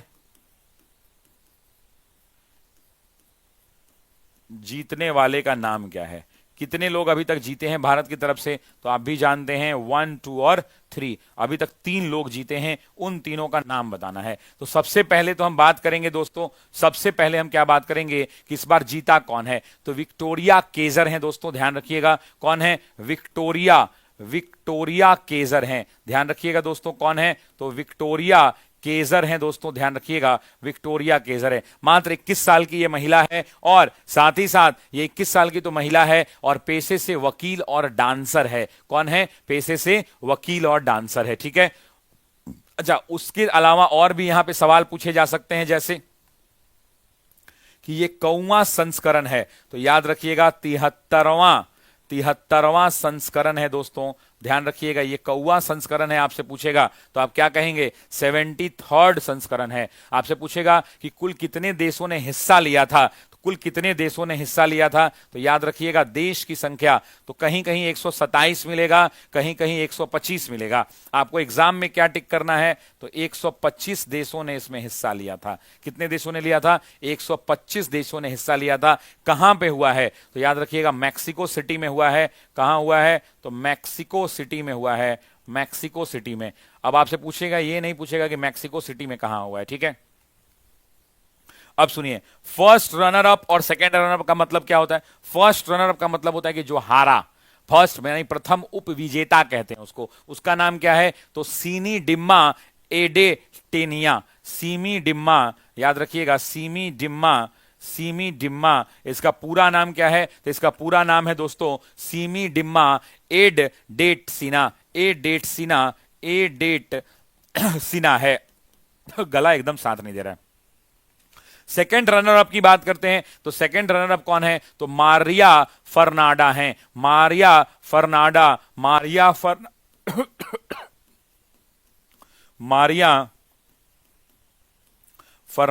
बेल्ट्रॉन है। बेल्ट्रॉन तो हमारे यहां एग्जाम कराता है, यहां टाइटल है। भारत का प्रतिनिधित्व किसने किया है, यह सबसे ज्यादा महत्वपूर्ण है। तो भारत का प्रतिनिधित्व किया है 24 साल की एक महिला है, नाम है रिया सिंघा। क्या नाम है, रिया सिंघा। सभी लोग ये नाम कमेंट कीजिए। मैं चाहता हूं कि बाकी कुछ कमेंट नहीं करें, लेकिन रिया सिंघा का नाम जो है सभी लोग कमेंट करेंगे। रिया सिंघा का नाम सभी लोग कमेंट करेंगे जो भारत की हैं। अच्छा, भारत से कौन कौन जीता है, तो सबसे पहले हरनाज कौर सिंधु की बात कर लें। हरनाज कौर सिंधु की बात कर लें, ये किस वर्ष में दोस्तों, तो 2021 के अंदर में ये विजेता बनी है। इनसे ठीक पहले एक महिला हुआ करती थी जो एक्ट्रेस बनी थी फिल्मों के अंदर में, लाड़ा दत्ता इनके पहले बनी थी 2000 ईस्वी के अंदर में। लाड़ा दत्ता बनी थी दोस्तों 2000 ईस्वी के अंदर में। और उससे पहले सुष्मिता सेन का आपने नाम सुना होगा, सुष्मिता सेन का। 90s की एक बड़ी हीरोइन जो मिस यूनिवर्स बनी थी, नाम क्या था, 1994 के अंदर में बनी है, 1994 के अंदर में। तो इतना ही आपको जानना है। 73वां संस्करण था, कौन जीता है, तो विक्टोरिया केजर जीती हैं, इस बात को ध्यान रखिएगा। एग्जाम के लिए बड़ा ही महत्वपूर्ण है कि जीता कौन है, ये एग्जाम के लिए क्या है, आपके लिए बड़ा ही महत्वपूर्ण है, इस बात को ध्यान रखिएगा, ठीक है जी। सभी को याद रहेगा। और दूसरा, सभी लोग एक बार फिर से दोबारा कमेंट कीजिए, रिया सिंघा का नाम कमेंट कीजिए, तो क्योंकि पूछेगा कि भारत की तरफ से अंडर 30 तक पहुंची थी, ये अंडर 30 तक ये पहुंच गई, बाद में इनको बाहर कर दिया गया। ये कहां तक पहुंची थी, तो अंडर 30 को यहां अंडर 30 को जो है छोड़कर ये किया गया। एक मेरे भाई बोल रहे हैं कि हिस्ट्री को छोड़ दिए क्या, हिस्ट्री कल रात में नहीं पढ़े थे हमको लगता है।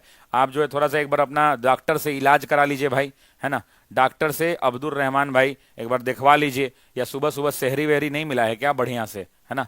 आप इस बात को समझिए, बोलने से पहले सोचा कीजिए। करंट अफेयर्स की जितनी शानदार क्लास हो रही है रात में 9 बजे जुड़िए, आपको तब पता चलेगा कि थर्मामीटर कैसे इतिहास में लगाया जा रहा है। ठीक है, चलिए आइए नेक्स्ट, महिला एवं बाल विकास राज्य मंत्री, राज्य मंत्री है, देखिए यहां पे कंफ्यूज नहीं करना है, यहां पे क्या है, राज्य मंत्री। और अगर यहां पर पूछ देता कि केंद्रीय मंत्री कौन है इसकी, तो इसकी केंद्रीय मंत्री है अन्नपूर्णा देवी। कौन है, श्रीमती अन्नपूर्णा, अन्नपूर्णा, अन्नपूर्णा देवी, अन्नपूर्णा देवी।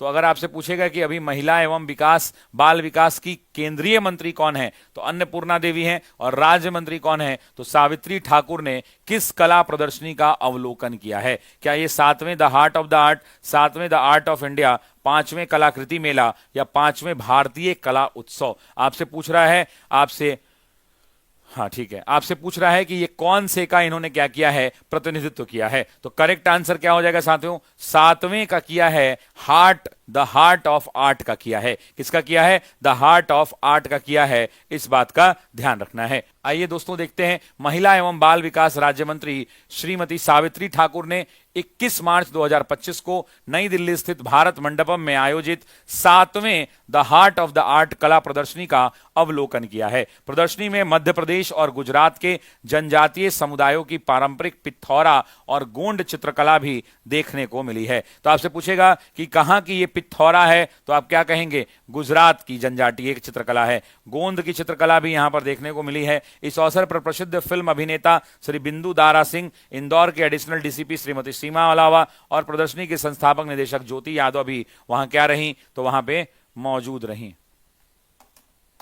ठीक है, इस बात को ध्यान रखना है। अब आइए यहां पर साथियों 5 करंट अफेयर्स की बात करते हैं। और कल एक नाम याद आया था, कल एक नाम याद आया था, और भारत के इतिहास में जब भी कोई किताब आती है तो उस किताब का नाम है, यहां से एग्जाम में सवाल पूछा गया था टीआरई 3 के अंदर में।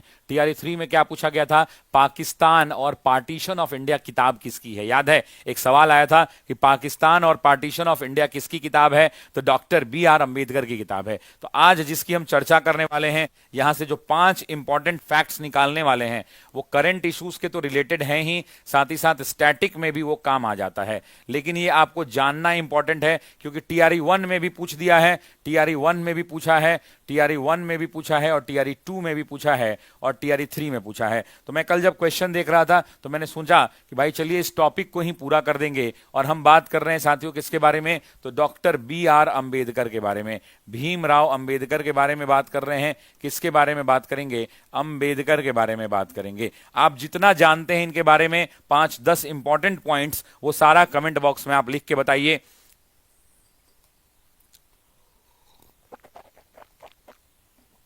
वो सारा आप क्या करिए, लिख के बताइए। ठीक है, सबसे पहले अगर हम बात करें कि बाबा साहब भीमराव अंबेडकर को, तो याद रखिएगा इनको भारत रत्न मिला है, सबसे पहले तो भारत रत्न। लेकिन एग्जाम के अंदर में सवाल पूछा टीआरई 3 के अंदर में कि इनका जन्म कहां हुआ था। तो याद रखिएगा साथियों, जब इनके जन्म की बात आती है तो जन्म कितने तारीख को हुआ है, तो सभी लोग कमेंट करेंगे, सभी लोग कमेंट कीजिए। तो 14 अप्रैल, वर्ष कौन सा है, तो 1891 है दोस्तों, 1891 है। स्थान की अगर कोई बात करेगा तो कहां पे है जरा बताना, महू के अंदर में है। और महू कहां पे है, तो मध्य प्रदेश में है। आधे लोगों को तो ये पता नहीं होता है कि महू यूपी में है कि मध्य प्रदेश में है। दूसरा, अगर महापरिनिर्वाण की बात करें यानी इनकी मृत्यु की बात करें तो 6 दिसंबर को हुआ था, ध्यान रखिएगा। अगर मृत्यु की बात करें तो 6 दिसंबर, ईयर कौन सा, तो 1956 में, 1956 के अंदर में इनका महापरिनिर्वाण हो गया, इस बात को ध्यान रखिएगा। BR अंबेडकर की जब हम बात करते हैं, बाबा साहब भीमराव अंबेडकर की बात करते हैं, तो ये ऐसे वैसे आदमी नहीं थे। आप सुनेंगे तो आपकी कान का नस फट जाएगा। नस इसलिए फट जाएगा क्योंकि बहुत ज्यादा पढ़े लिखे थे। मैट्रिक इन्होंने किया था बॉम्बे से, इन्होंने मैट्रिक किया था, इन्होंने मैट्रिक की पढ़ाई बॉम्बे से की थी। लेकिन मैं ऐसा क्यों बता रहा हूं, मुझे कुछ बताना है यहां पर जिसको आप समझते नहीं हैं। मैट्रिक इन्होंने बॉम्बे से किया, ग्रेजुएशन इन्होंने बॉम्बे से किया, मुंबई विश्वविद्यालय से। इन्होंने ग्रेजुएशन की डिग्री ली 1912 में बॉम्बे यूनिवर्सिटी से। बॉम्बे यूनिवर्सिटी से इन्होंने ग्रेजुएशन लिया और उसके बाद ना ये पढ़ने के लिए लंदन चले गए। कहां चले गए? लंदन चले गए दोस्तों। और ग्रेजुएशन के बाद पोस्ट ग्रेजुएशन इन्होंने अमेरिका से किया। अमेरिका से क्या किया? तो पीजी की पढ़ाई किया 1915 में अमेरिका के कोलंबिया यूनिवर्सिटी से।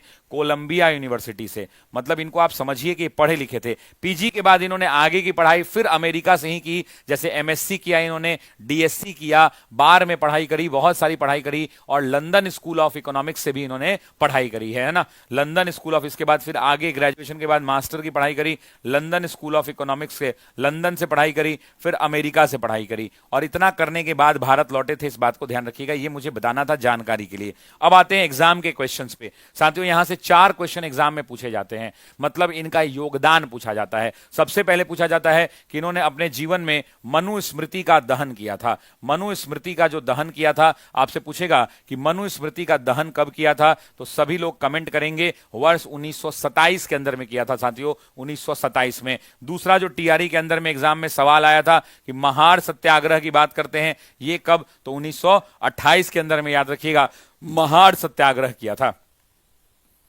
तीसरा इन्होंने एग्जाम में पूछा हुआ सवाल है, नासिक सत्याग्रह की बात करता है कि इन्होंने नासिक सत्याग्रह किया, तो नासिक 28 के बाद साथ ही 1930 में किया था, ध्यान रखिएगा, नासिक 1930 में किया था। चौथा एग्जाम में पूछता है येवला की गर्जना कब हुई थी? येवला की गर्जना कब हुई थी? तो येवला की गर्जना जो है साथियों कब हुई? तो येवला की गर्जना इन्होंने की थी 1935 के अंदर में, 1935 के अंदर में। अब यहां से ना दोस्तों एग्जाम में अभी तक 3 सवाल पूछ चुका है, इसको मिटाता हूं या इसको मिटाता नहीं हूं, इसको थोड़ा सा ना घसका लेता हूं। अब यहां पे बात कर लेते हैं जो आपके एग्जाम में क्वेश्चन आता है। टाइम बड़ा ही इंपॉर्टेंट है आपके लिए भैया, समय बड़ा इंपॉर्टेंट है। अब यहां से सवाल जो आता है वो बी.आर. अंबेडकर की किताब के ऊपर आता है, आया है ना, चाहे वो टीआरई 1 का एग्जाम हो, चाहे वो टीआरई 2 का एग्जाम हो, चाहे वो टीआरई 3 का एग्जाम हो, तीनों में सवाल आता है, इनके पत्र पत्रिकाओं से संबंधित आता है। तो मेरे पास 2 उपाय हैं, अगर आप कहिएगा तो मैं पत्र पत्रिका बता दूंगा, आप कहिएगा तो मैं आपको समाचार पत्र बता दूंगा, जो आप कहेंगे वो मैं बता दूंगा। तो एक काम करते हैं, पत्र पत्रिका ही पहले देख लेते हैं, समाचार पत्र बाद में कभी कर लेंगे। तो सबसे पहला जो एग्जाम में पूछा जाता है इनकी पत्र पत्रिका में, उसको कहते हैं मूक नायक। क्या कहते हैं? मूक नायक। सभी लोग कमेंट कीजिएगा, मूक नायक इनका है। बहिष्कृत भारत किसका है? तो इन्हीं का है साथियों। ये भी एग्जाम के अंदर में पूछता है, बहिष्कृत भारत की अगर बात करें, बहिष्कृत भारत किसका है? तो याद रखिएगा डॉक्टर बी.आर. अंबेडकर का है। तीसरा आपसे पूछता है जनता किनका है? तो इन्हीं का है। प्रबुद्ध भारत किसका है? तो इन्हीं का है। जनता नाम से इनकी एक पत्रिका आती थी, इन्हीं का है। प्रबुद्ध भारत जो है, प्रबुद्ध भारत जो है इन्हीं का है। इसके अलावा एक और पत्रिका आती थी जो काफी फेमस थी और विवादों में भी रही थी, उसका नाम मुझे अभी ध्यान नहीं आ रहा है, ठीक है। इसके अलावा अगर हम बात करें दोस्तों तो इनकी बहुत सारी किताबें हैं। जिस किताब को टीआरई के एग्जाम में पूछा गया मैं उसको लिखूंगा, चाहे कितनों लेट हो जाए, है ना, कितनों लेट हो जाए मैं लिखूंगा। इनकी पुस्तक जहां से एग्जाम में टीआरई में सवाल पूछा गया, सबसे पहला पुस्तक इनका जो था वो था the caste in India, their mechanism, genesis and development. क्या है? द कास्ट इन इंडिया किसकी किताब है? जरा बताना, एग्जाम में पूछेगा। द कास्ट इन इंडिया नाम की जो किताब है, इसके आगे का लिखने की जरूरत नहीं है क्योंकि बहुत लंबा है। There mechanism, genesis and there mechanism बहुत लंबा है, छोड़ दो यार। जेनेसिस एंड डेवलपमेंट, ये किताब किसकी है? तो ये बी.आर. अंबेडकर की है। दूसरा एक और किताब जो टीआरई 3 के एग्जाम के अंदर में आया, वो आया कौन सा किताब? पाकिस्तान और पार्टीशन ऑफ इंडिया। 1945 में इन्होंने किताब लिखी, ये टीआरई के एग्जाम में पूछा जा चुका है। Pakistan and partition of India, partition of India, ये किसकी किताब है? यही वाला एग्जाम में आया था, तो आंसर क्या होगा? ये डॉक्टर बी.आर. अंबेडकर का है। एक और एग्जाम के अंदर में सवाल आया, the Buddha and his Dhamma, ये किसकी किताब है? तो ये भी जो है बी.आर. अंबेडकर की किताब है, the Buddha and his Dhamma, the Buddha and his Dhamma, the Buddha and his Dhamma, ये किसकी किताब है? धमा, ये किसकी किताब है? तो ये भी बी.आर. अंबेडकर की किताब है। एक और जो एग्जाम में पूछा जा सकता है, द अनटचेबल, छुआछूत किसकी किताब है? द अनटचेबल किसकी किताब है? तो द अनटचेबल भी किसकी किताब है? तो बी.आर. अंबेडकर की किताब है। एक और किताब है जो इसी से संबंधित है और उस किताब का नाम क्या है? उस किताब का नाम है हु वर द शूद्राज, शूद्र कौन थे ये इन्होंने बताया है, इनकी ही किताब है who were the Shudras. Who were the Shudras. मैं लिख देता हूं क्योंकि एकदम कंफर्म है कि इससे एगो ना एगो सवाल रहबे करेगा। इसके बाद आइए 5 हो गया। छठे नंबर पर एक और बहुत इंपॉर्टेंट किताब है, state and minorities. State and minorities, ये भी B.R. अंबेडकर की किताब है। भाई लिखवाऊं कि नहीं लिखवाऊं ये बताओ। अगर लेट हो रहा है तो मैं छोड़ दूंगा, अगर मेरे से पढ़ना है तो 1 घंटा में नहीं हो पाएगा, क्योंकि हमको भैया आज ये तीसरा दिन है, हमको 40 दिन में पूरे 1 साल का करंट अफेयर आपको पढ़ाना है, थोड़ा थोड़ा रोज पढ़ाना है। 40 दिन का हमारा मिशन है, तो हमको थोड़ा टाइम तो लगेगा भैया। स्टेट एंड माइनॉरिटीज पूछेगा तो ये किसकी किताब है, तो ये जो किताब है ये B.R. अंबेडकर की किताब है। एक TRE 1 या 2 में एक सवाल पूछा गया, mister Gandhi and emancipation of untouchable, तो ये भी इन्हीं की किताब है, मिस्टर गांधी एंड इमैनिपेशन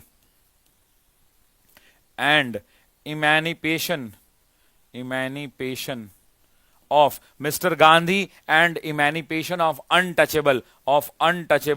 अनटचेबल, ये भी किसकी किताब है, तो ये भी महात्मा गांधी करें, ये भी डॉक्टर B.R. अंबेडकर की किताब है। राणा डे, गांधी एंड जिन्ना, ये भी किताब किनकी है, तो इन्हीं की किताब है। 8वां किताब अंबेडकर की, Ranade comma Gandhi and Jinnah, ये भी किताब किसकी है, तो ये भी जो है बाबा साहब भीमराव अंबेडकर की किताब है। इस बात को ध्यान रखना है। और थाउट्स ऑन पाकिस्तान, ये किसकी किताब है, तो इसी की किताब है, इन्हीं की किताब है। थाउट्स ऑन पाकिस्तान इन्हीं की किताब है। एक और किताब है दोस्तों, एक और किताब है जो रुपया से संबंधित है। एग्जैक्ट पूरा नाम मुझे याद नहीं आ रहा है, ऐसे ही करके है, अरूपी करके कुछ नाम है दोस्तों, the problem of the rupees करके कुछ नाम है, वो किताब भी इन्हीं की है, लेकिन एग्जैक्ट मुझे याद नहीं है। 10वां नंबर में ये भी B.R. अंबेडकर की किताब है, द प्रॉब्लम ऑफ रुपीज करके ही है ना। और उसके आगे भी कुछ है लेकिन पूरा याद नहीं है, कहीं मिलेगा तो उतार लीजिएगा। ये भी किसकी किताब है, तो ये भी बाबा साहब भीमराव अंबेडकर की किताब है, ये भी बाबा साहब भीमराव अंबेडकर की किताब है। ध्यान रहेगा सभी लोगों को। Is it clear to everyone in the class, क्या ये सभी लोगों को क्लियर है। और इन्होंने बहुत सारा काम किया है देश के लिए, बहुत सारा क्या किया है, इन्हीं की स्थापना जो है, इनके मदद से बहुत सारी चीजें भारत के अंदर में बनी हैं, बहुत सारी चीजें जो है बिगड़ी भी नहीं है, बहुत सारी चीजें बनी ही हैं, इस बात को ध्यान रखिएगा। ठीक है जी, क्लियर है। हाँ, द प्रॉब्लम ऑफ रुपीज वाले का पूरा नाम मुझे याद नहीं है। आइए नेक्स्ट क्वेश्चन लेते हैं। बिहार शिक्षक भर्ती का आपको पता है 1 to 5 हो, 6 to 8 हो, 9 10 हो, इनका नया बैच लॉन्च कर दिया गया है। ये बैच बिल्कुल नया है। इस बैच के अंदर में लाइव क्लास मिलेगा, जो लाइव छूट जाएगा वो रिकॉर्डेड मिलेगा, और जो आपका इधर का क्लास छूटा हुआ है उसका भी आप रिकॉर्डेड वीडियो जितनी बार चाहें बार बार देख सकते हैं। A4 नोट्स को डाउनलोड निकालकर प्रिंट भी कर सकते हैं, इस बात को भी ध्यान रखिएगा। उसके साथ 5000 प्रश्नों का MCQ मिलेगा, जिसको टीचर क्लास में डिस्कस कराएंगे, है ना। नेक्स्ट, महासंग्राम बैच चल रहा है, 51 रुपए के अंदर में बिहार पुलिस का ये बैच है, ध्यान रखिएगा। मध्य एशियाई युवा प्रतिनिधिमंडल की मेजबानी कौन सा देश करेगा, जापान करेगा, रूस करेगा, चीन करेगा, भारत करेगा। पूछ रहा है मध्य एशियाई युवा प्रतिनिधिमंडल की मेजबानी कौन सा देश करेगा, तो करेक्ट आंसर हो जाएगा दोस्तों इंडिया करेगा, यानी भारत करेगा दोस्तों, भारत करेगा। भारत जो है 22 से 28 मार्च 2025 तक तीसरे मध्य एशियाई युवा प्रतिनिधिमंडल की मेजबानी करेगा। इस पहल का लक्ष्य भारत और मध्य एशियाई देशों कजाकिस्तान, किर्गिस्तान, तजाकिस्तान और तुर्कमेनिस्तान, देखिए एक दिन ना इस सब का इलाज कर देंगे। एक दिन सोच रहे हैं ना कंट्री करेंसी करा दें, एक दिन सोच रहे हैं कि जो महत्वपूर्ण कंट्री है उसके जो करेंसीज हैं, उसके जो PM हैं, उसके जो प्रेसिडेंट हैं, ये वाला एक दिन करा दे। कैसा रहेगा ये आइडिया बताइए जरा। ये वाला सोच रहे हैं एक अलग से वीडियो बना के संडे वनडे के दिन, मंडे ट्यूसडे के दिन क्या करवा दें, तो इस तरह का काम करवा दें। कैसा रहेगा ये idea, how is this idea, जरा बताइए।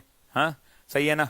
चलिए, उज्बेकिस्तान के बीच युवाओं के सहयोग और सांस्कृतिक जुड़ाव को प्रोत्साहित करना, साथ ही कूटनीतिक संबंधों को मजबूत करना है। यह आयोजन जनवरी 2022 में हुए भारत मध्य एशिया शिखर सम्मेलन के दौरान तय किए गए विजन के अनुरूप हुआ है, इस बात को ध्यान रखिएगा।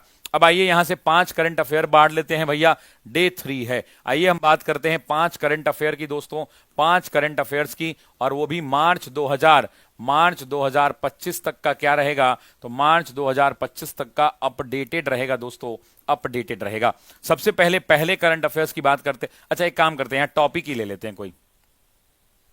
आप ले लीजिए 34वां 34th व्यास सम्मान, व्यास सम्मान ले लीजिए, ये एग्जाम में पूछता भी है ना, व्यास सम्मान 2024, क्योंकि 2025 वाला अभी आया नहीं है और आपके परीक्षा से पहले आने की कोई संभावना भी नहीं है। सबसे पहला तो सवाल यही बनेगा कि 34वां व्यास सम्मान किसको मिला है। सबसे पहला क्या सवाल रहेगा कि ये व्यास सम्मान आखिर मिला है तो किसको मिला है, तो याद रखिएगा सूर्यबाला को मिला है। किसको मिला है, सभी लोग कमेंट करेंगे ये किसको मिला है दोस्तों, तो सूर्यबाला को मिला है, सूर्यबाला को। यहां से 2-3 सवाल और बनाए जा सकते हैं। ये क्यों मिला है, तो इनकी एक उपन्यास है। कौन सी उपन्यास है भैया, कौन देश को वासी, कौन देश को वासी वेणु की डायरी। क्या पूछा है, इसके उपन्यास का नाम क्या है, इनके उपन्यास का नाम क्या है, उपन्यास का नाम क्या है, तो उपन्यास का नाम है दोस्तों कौन देश का वासी, कौन देश का वासी इसके उपन्यास का नाम है, कौन देश का वासी। और सूर्यबाला का जो है वहां पे लिखा हुआ है वेणु की डायरी, बहुत जगह लिखा हुआ है वेणु की डायरी और बहुत जगह लिखा हुआ है बाला की डायरी, तो बाला ही नहीं है वेणु ही है, ध्यान रखिएगा वेणु की डायरी। तीसरा आपसे एक सम्मान पूछेगा, कि आपसे एक क्वेश्चन यहां पे पूछेगा कि ये जो है, ये जो उपन्यास है ये तो उपन्यास के लिए मिला है, लेकिन इस उपन्यास की ये प्राइज देने की शुरुआत कब से की गई थी, मतलब इसकी शुरुआत कब से की गई थी। तो याद रखिएगा इसकी शुरुआत जो है 1991 में की गई थी और इसको देता कौन है, तो के बिरला फाउंडेशन देता है। कौन देता है दोस्तों, तो के बिरला फाउंडेशन देता है, ध्यान रखिएगा के बिरला फाउंडेशन देता है, इस बात को ध्यान रखेंगे, के बिरला फाउंडेशन देता है। चौथा, इसमें पुरस्कार राशि कितनी होती है, तो पुरस्कार राशि साथियों 4 लाख की होती है, 4 लाख की होती है, ध्यान रखेंगे। नेक्स्ट, हाल ही में कौन आईओसी के अध्यक्ष चुने जाने वाली पहली महिला और पहली अफ्रीकी बनी हैं। आपको बताना है कि हाल ही में कौन आईओसी यानी इंटरनेशनल ओलंपिक कमेटी की बात कर रहा है, और इंटरनेशनल ओलंपिक कमेटी के अंदर में पूछ रहा है कि कौन वो महिला हैं जो पहली बार चुनी गई हैं। और परीक्षा के हिसाब से ये काफी महत्वपूर्ण प्रश्न है। क्यों महत्वपूर्ण है दोस्तों, क्योंकि आपसे पूछ रहा है कि हाल ही में इंटरनेशनल ओलंपिक कमेटी के अध्यक्ष चुने जाने वाली पहली महिला और पहली अफ्रीकी कौन बनी है। क्या वो मैरी कॉम बनी है, तो मैरी कॉम तो नहीं हो सकता है। सेरेना विलियम्स बनी है, ये भी आपको पता है नहीं हो सकता है। क्रिस्टी कोवेंट्री हैं या साइना नेहवाल हैं। तो अगर एलिमिनेशन से भी आप कर दीजिएगा, क्योंकि पता है ये भारत की हैं, ये आप जानते हैं, ये भी आपको पता है कि ये भी हमारे टेनिस प्लेयर हैं, ये भी साइना नेहवाल भारत की हैं, तो बिना कुछ मेहनत किए हुए ही आंसर आ जाएगा। और आंसर क्या आएगा, सी विकल्प आ जाएगा, क्रिस्टी कोवेंट्री। तो सबसे पहले तो मैं चाहता हूं कि सभी लोग एक नाम कमेंट करें, सभी लोग एक नाम कमेंट करें, सभी लोग कमेंट बॉक्स में कमेंट करें क्रिस्टी कोवेंट्री। सभी लोग क्या कमेंट करेंगे, तो क्रिस्टी कोवेंट्री जो है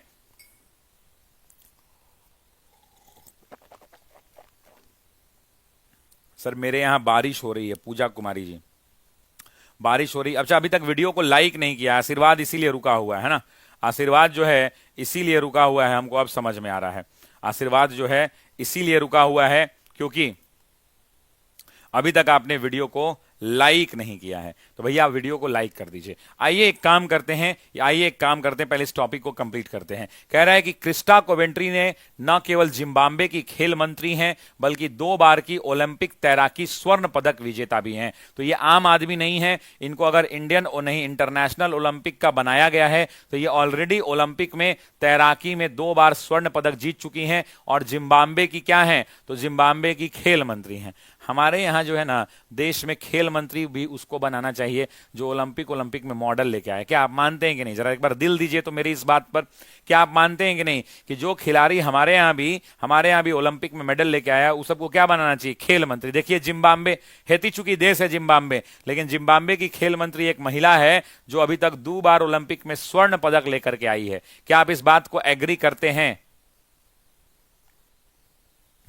यस और नो। उन्होंने पहले दौर में शानदार जीत करते हुए अध्यक्ष पद को हासिल किया है। अंतर्राष्ट्रीय ओलंपिक समिति के अध्यक्ष पद के लिए कुल 7 उम्मीदवार मैदान में थे।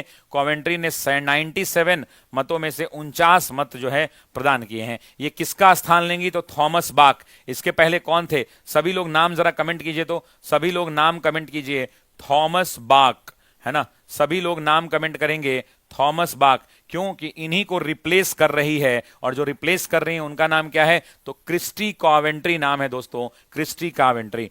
अब आइए साथियों यहां पर बात करते हैं एकदम धनाधन एक टॉपिक के बारे में जिसको हम कहते हैं 5 करंट अफेयर। हमारा आज है डे 3 आउट ऑफ 40 और हमने वादा किया है कि मिशन 40 दिन एक साल का करंट अफेयर थोड़ा थोड़ा रोज पढ़ेंगे, और जो ये मैं हाथ से लिखकर पढ़ाता हूं, ऐसे कर करके मैं 40 दिन के अंदर में आपका लगभग लगभग एक साल का करंट अफेयर क्या करूंगा, कंप्लीट कर दूंगा। दोस्तों इस बात को ध्यान रखिएगा। तो यहां पर एक टॉपिक ले लेते हैं हम लोग, कभी कभी टॉपिक भी पूरा ले लेते हैं।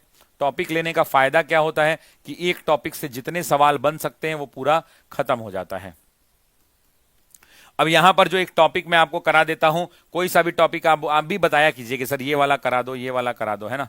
जैसे यहां पर हम लोग बात कर लेते हैं, एक छोटा सा टॉपिक ले लेते हैं जिसको हम कहते हैं प्रवासी भारतीय दिवस सम्मेलन। तो अभी आप जानते हैं कि 18वां, आप जानते हैं दोस्तों कि 18वां प्रवासी भारतीय दिवस सम्मेलन मनाया गया है। क्या मनाया गया है? 18वां प्रवासी भारतीय दिवस सम्मेलन मनाया गया है 2025 में। ये 2024 का नहीं है दोस्तों, 2025 का है। और कब मनाया जाता है तो ये आपको पता ही है।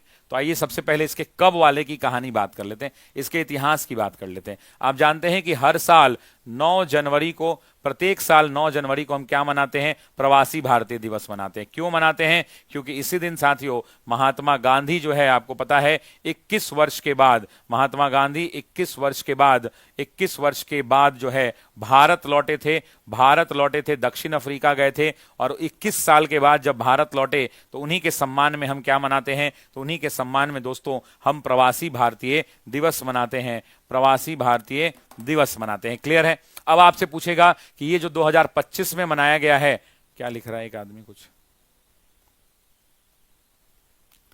ऐप पे करंट होगा भाई, आप चिंता मत कीजिए, एग्जाम से पहले हो जाएगा।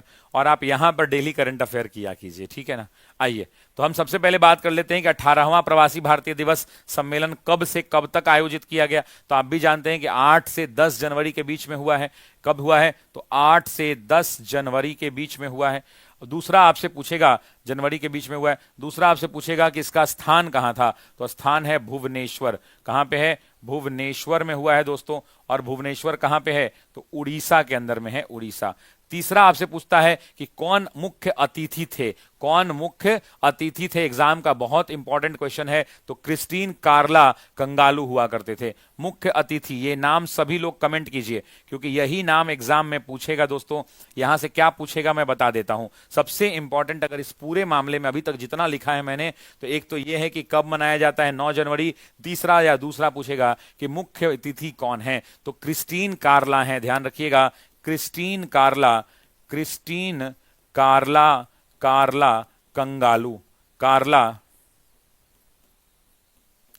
कंगालू। और आपको यह बताना है कि ये हैं कौन। तो याद रखिएगा, आपने एक देश सुना होगा त्रिनाद एंड टोबैको, आपने एक नाम सुना होगा त्रिनिदाद एवं टोबैको, है ना। नाम सुना है त्रिनिदाद एवं टोबैको। इसी देश के ये राष्ट्रपति हैं, इसी देश के ये क्या हैं? राष्ट्रपति हैं। टोबैगो के राष्ट्रपति हैं, के प्रेसिडेंट हैं। तो आपसे पूछेगा कि कौन आए थे भैया, हमारे मुख्य अतिथि कौन थे, तो मुख्य अतिथि क्रिस्टीन कार्ला कंगालू थे, जो त्रिनाद एवं टोबैगो के क्या हैं, तो राष्ट्रपति हैं। चौथा क्वेश्चन जो सबसे इंपॉर्टेंट है, यहां से पूछा जाता है कि थीम क्या है। क्या पूछा जाएगा? सम्मेलन का थीम क्या है। यह बहुत ही इंपॉर्टेंट क्वेश्चन है, हर बार पूछता है दोस्तों, यही सवाल आता है। यहां पर यह सबसे इंपॉर्टेंट है, स्टार लगा देता हूं, और ये सबसे इंपॉर्टेंट है। तो आपसे पूछेगा कि थीम क्या था 2025 का, तो विकसित भारत में प्रवासी भारतीयों का योगदान। क्या है थीम इस बार? तो इस बार का थीम है विकसित भारत में विकसित भारत में प्रवासी भारतीयों का योगदान, प्रवासी भारतीयों का योगदान जो है, योगदान इसका क्या है?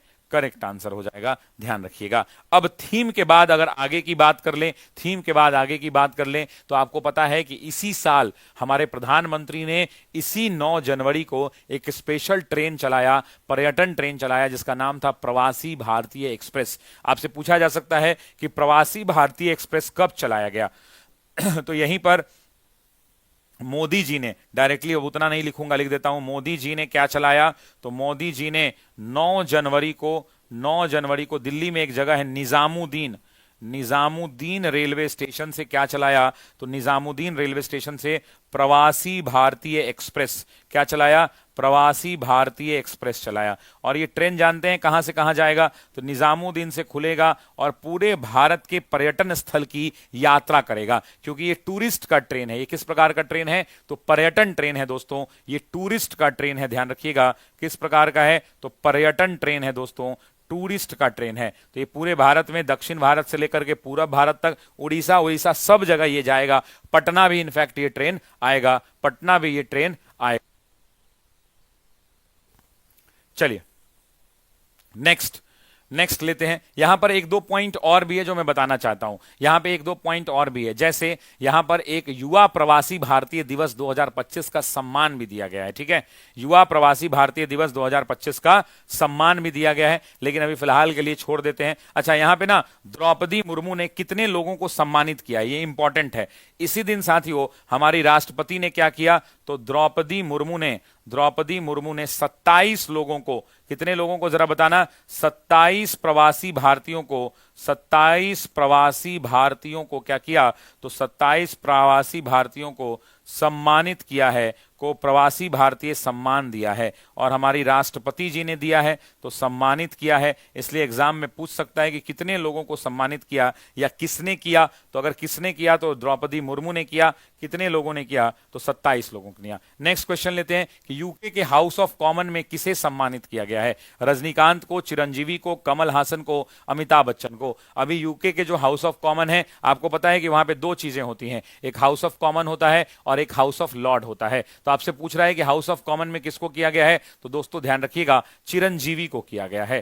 कह रहा है चिरंजीवी को लाइफ टाइम अचीवमेंट अवार्ड से नवाजा गया है। यह पुरस्कार उन्हें सांस्कृतिक नेतृत्व के जरिए सार्वजनिक सेवा में योगदान के लिए प्रदान किया गया है। ब्रिटेन के संगठन ब्रिज इंडिया ने इस पुरस्कार को दिया है। यह पहली बार था जब ब्रिज इंडिया ने किसी व्यक्ति को ऐसा सम्मान दिया है। चिरंजीवी हैदराबाद में चिरंजीवी आई एंड ब्लड बैंक के संस्थापक हैं, और कोनिडेला चिरंजीवी तेलुगु फिल्म उद्योग में अपने योगदान के लिए प्रसिद्ध हैं। उन्हें 2024 में पद्म विभूषण से भी सम्मानित किया गया है। किससे सम्मानित किया गया है? पद्म विभूषण से भी। अब मेरी इच्छा थी ना कि यहां पे पद्म विभूषण बता दूं, लेकिन कल की क्लास में पद्म पुरस्कार बताऊंगा, आज नहीं।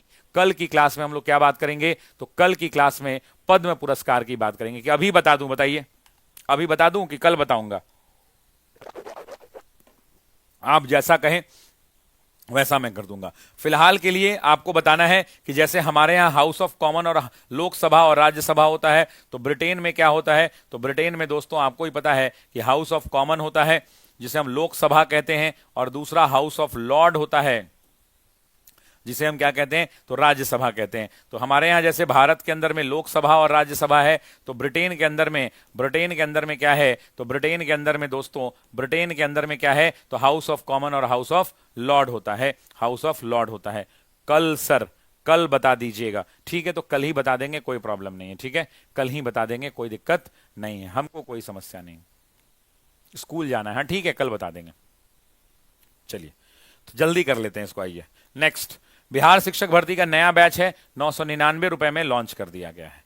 नेक्स्ट देखिए, महासंग्राम बैच है, 51 रुपए में लॉन्च कर दिया गया है। नेक्स्ट, प्रधानमंत्री आवास योजना शहरी 2.0 के तहत केंद्र सरकार कितने घरों का निर्माण करेगी? आपसे पूछ रहा है केंद्र सरकार कितने घरों का निर्माण करेगी? 2.53 लाख से अधिक, 5.53 लाख से अधिक, 4.53 लाख से अधिक, और 3.53 लाख से अधिक। आपसे पूछ रहा है कितने लाख नए घर जो है केंद्र सरकार बनाएगी? तो करेक्ट आंसर हो जाएगा दोस्तों 3.53 करोड़। केंद्रीय मंजूरी एवं निगरानी समिति की बैठक में प्रधानमंत्री आवास योजना के तहत 3.53 लाख से अधिक घरों के निर्माण के प्रस्ताव को स्वीकृति दी गई है। आवासन एवं शहरी मामलों के मंत्रालय के सचिव श्रीनिवास कटिथिल्ता ने 2.0 के तहत इस पहली बैठक की अध्यक्षता की है, और इसमें 10 राज्यों और केंद्र शासित प्रदेशों में यह घर जो है निर्माण कराया जाएगा, और 3,52,915 घरों का निर्माण कराया जाएगा। कितने घर होंगे? तो 3,52,915। भारत ने हाल ही में डैश उत्पादन के ऐतिहासिक मील के पत्थर को पार किया है। 1 अरब टन कोयला, 1 अरब टन स्टील, 1 अरब टन तेल, और 1 अरब टन सीमेंट। आपसे पूछ रहा है कि भारत ने, सुनीता विलियम्स टॉपिक कल करा चुके हैं मेरे भाई, कल करा चुके हैं, कल ही हो चुका है। हमारे यहाँ लेट नहीं चलता है, हमारे यहाँ सब कुछ फास्ट होता है ना। सब कुछ क्या होता है, तो सब कुछ हमारे यहाँ फास्ट होता है, लेट नहीं चलते हैं हम लोग, है ना। इस बात को ध्यान रखिएगा, कल ही करा चुके हैं। सुनीता विलियम्स जाके देख लीजिए। इस प्रश्न का उत्तर हो जाएगा 1 अरब टन कोयला। दोस्तों 1 अरब टन कोयला।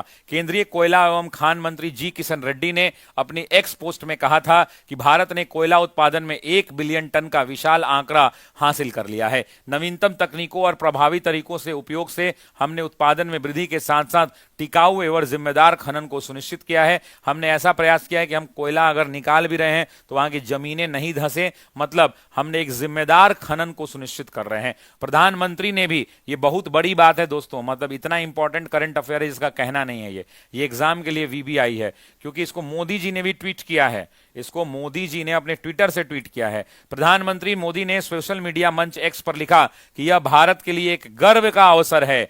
कोयला उत्पादन में 1 बिलियन टन के ऐतिहासिक पड़ाव को पार करना एक शानदार उपलब्धि है, जो ऊर्जा सुरक्षा, आर्थिक प्रगति और आत्मनिर्भरता के प्रति हमारी दृढ़ संकल्प को क्या करता है, तो प्रतिबिंबित करता है। यह बात हमारे मोदी जी ने कहा है। इसीलिए ध्यान रखिएगा कि भारत क्या, तो 1 अरब टन कोयला का जो है हमारा उत्पादन हो चुका है। इस बात को ध्यान रखिएगा, ठीक है जी। Is it clear to everyone? Yes sir. अब आइए देखते हैं रिवीजन। आपको पता है कि हम डेली रिवीजन करते हैं। आज है 22 तारीख, तो आपको 21 मार्च का हम लोग रिवीजन करेंगे। अगले 2 मिनट के अंदर में, अगले 2 मिनट में साथियों हमारा पूरा रिवाइज हो जाएगा। आइए, हाल ही ने सेबी ने सोशल स्टॉक एक्सचेंज इंस्ट्रूमेंट में न्यूनतम निवेश को घटाकर कितने रुपए कर दिया है? तो आप भी जानते हैं कि 10,000 से घटाकर कितना कर दिया?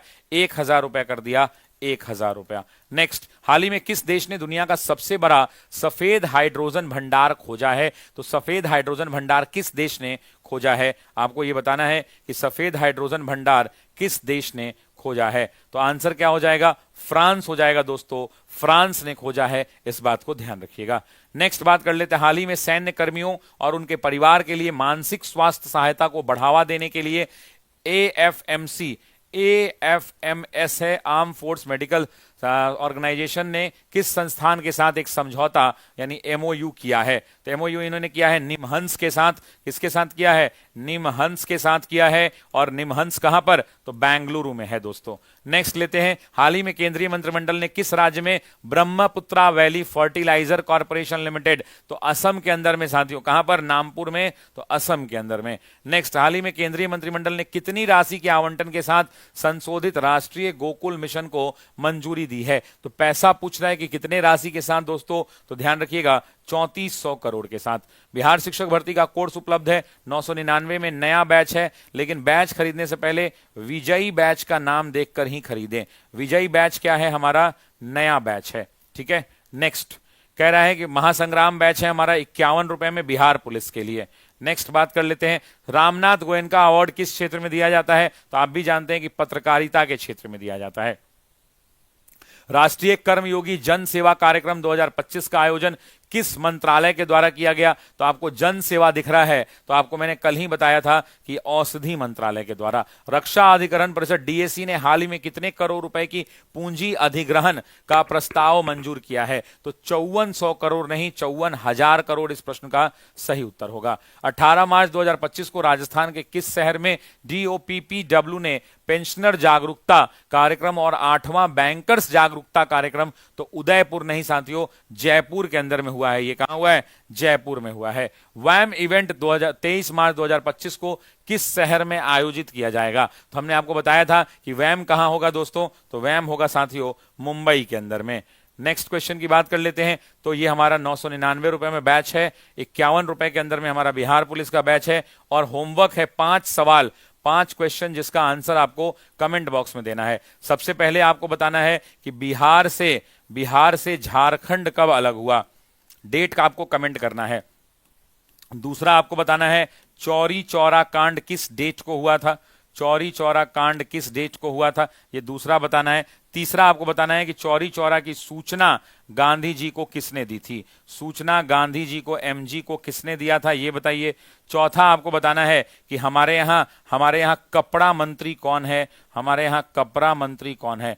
पांचवा आपको बताना है कि हमारा CDS कौन है? Chief of defence staff, CDS, chief of defence staff कौन है? ये सूचना छोड़ दीजिए। यहां पे आप बताइएगा वायुसेना प्रमुख कौन है? यहां पर आप बताइएगा वायुसेना प्रमुख कौन है। कमेंट बॉक्स में आंसर देके जाइएगा। आज के वीडियो को यहीं समाप्त करते हैं। कल पुनः मुलाकात होगी आप सभी लोगों से। तब तक के लिए बहुत बहुत शुक्रिया, बहुत बहुत धन्यवाद। जय हिंद, नमस्कार। करंट अफेयर्स पढ़ते रहिए, मुस्कुराते रहिए, हंसते रहिए।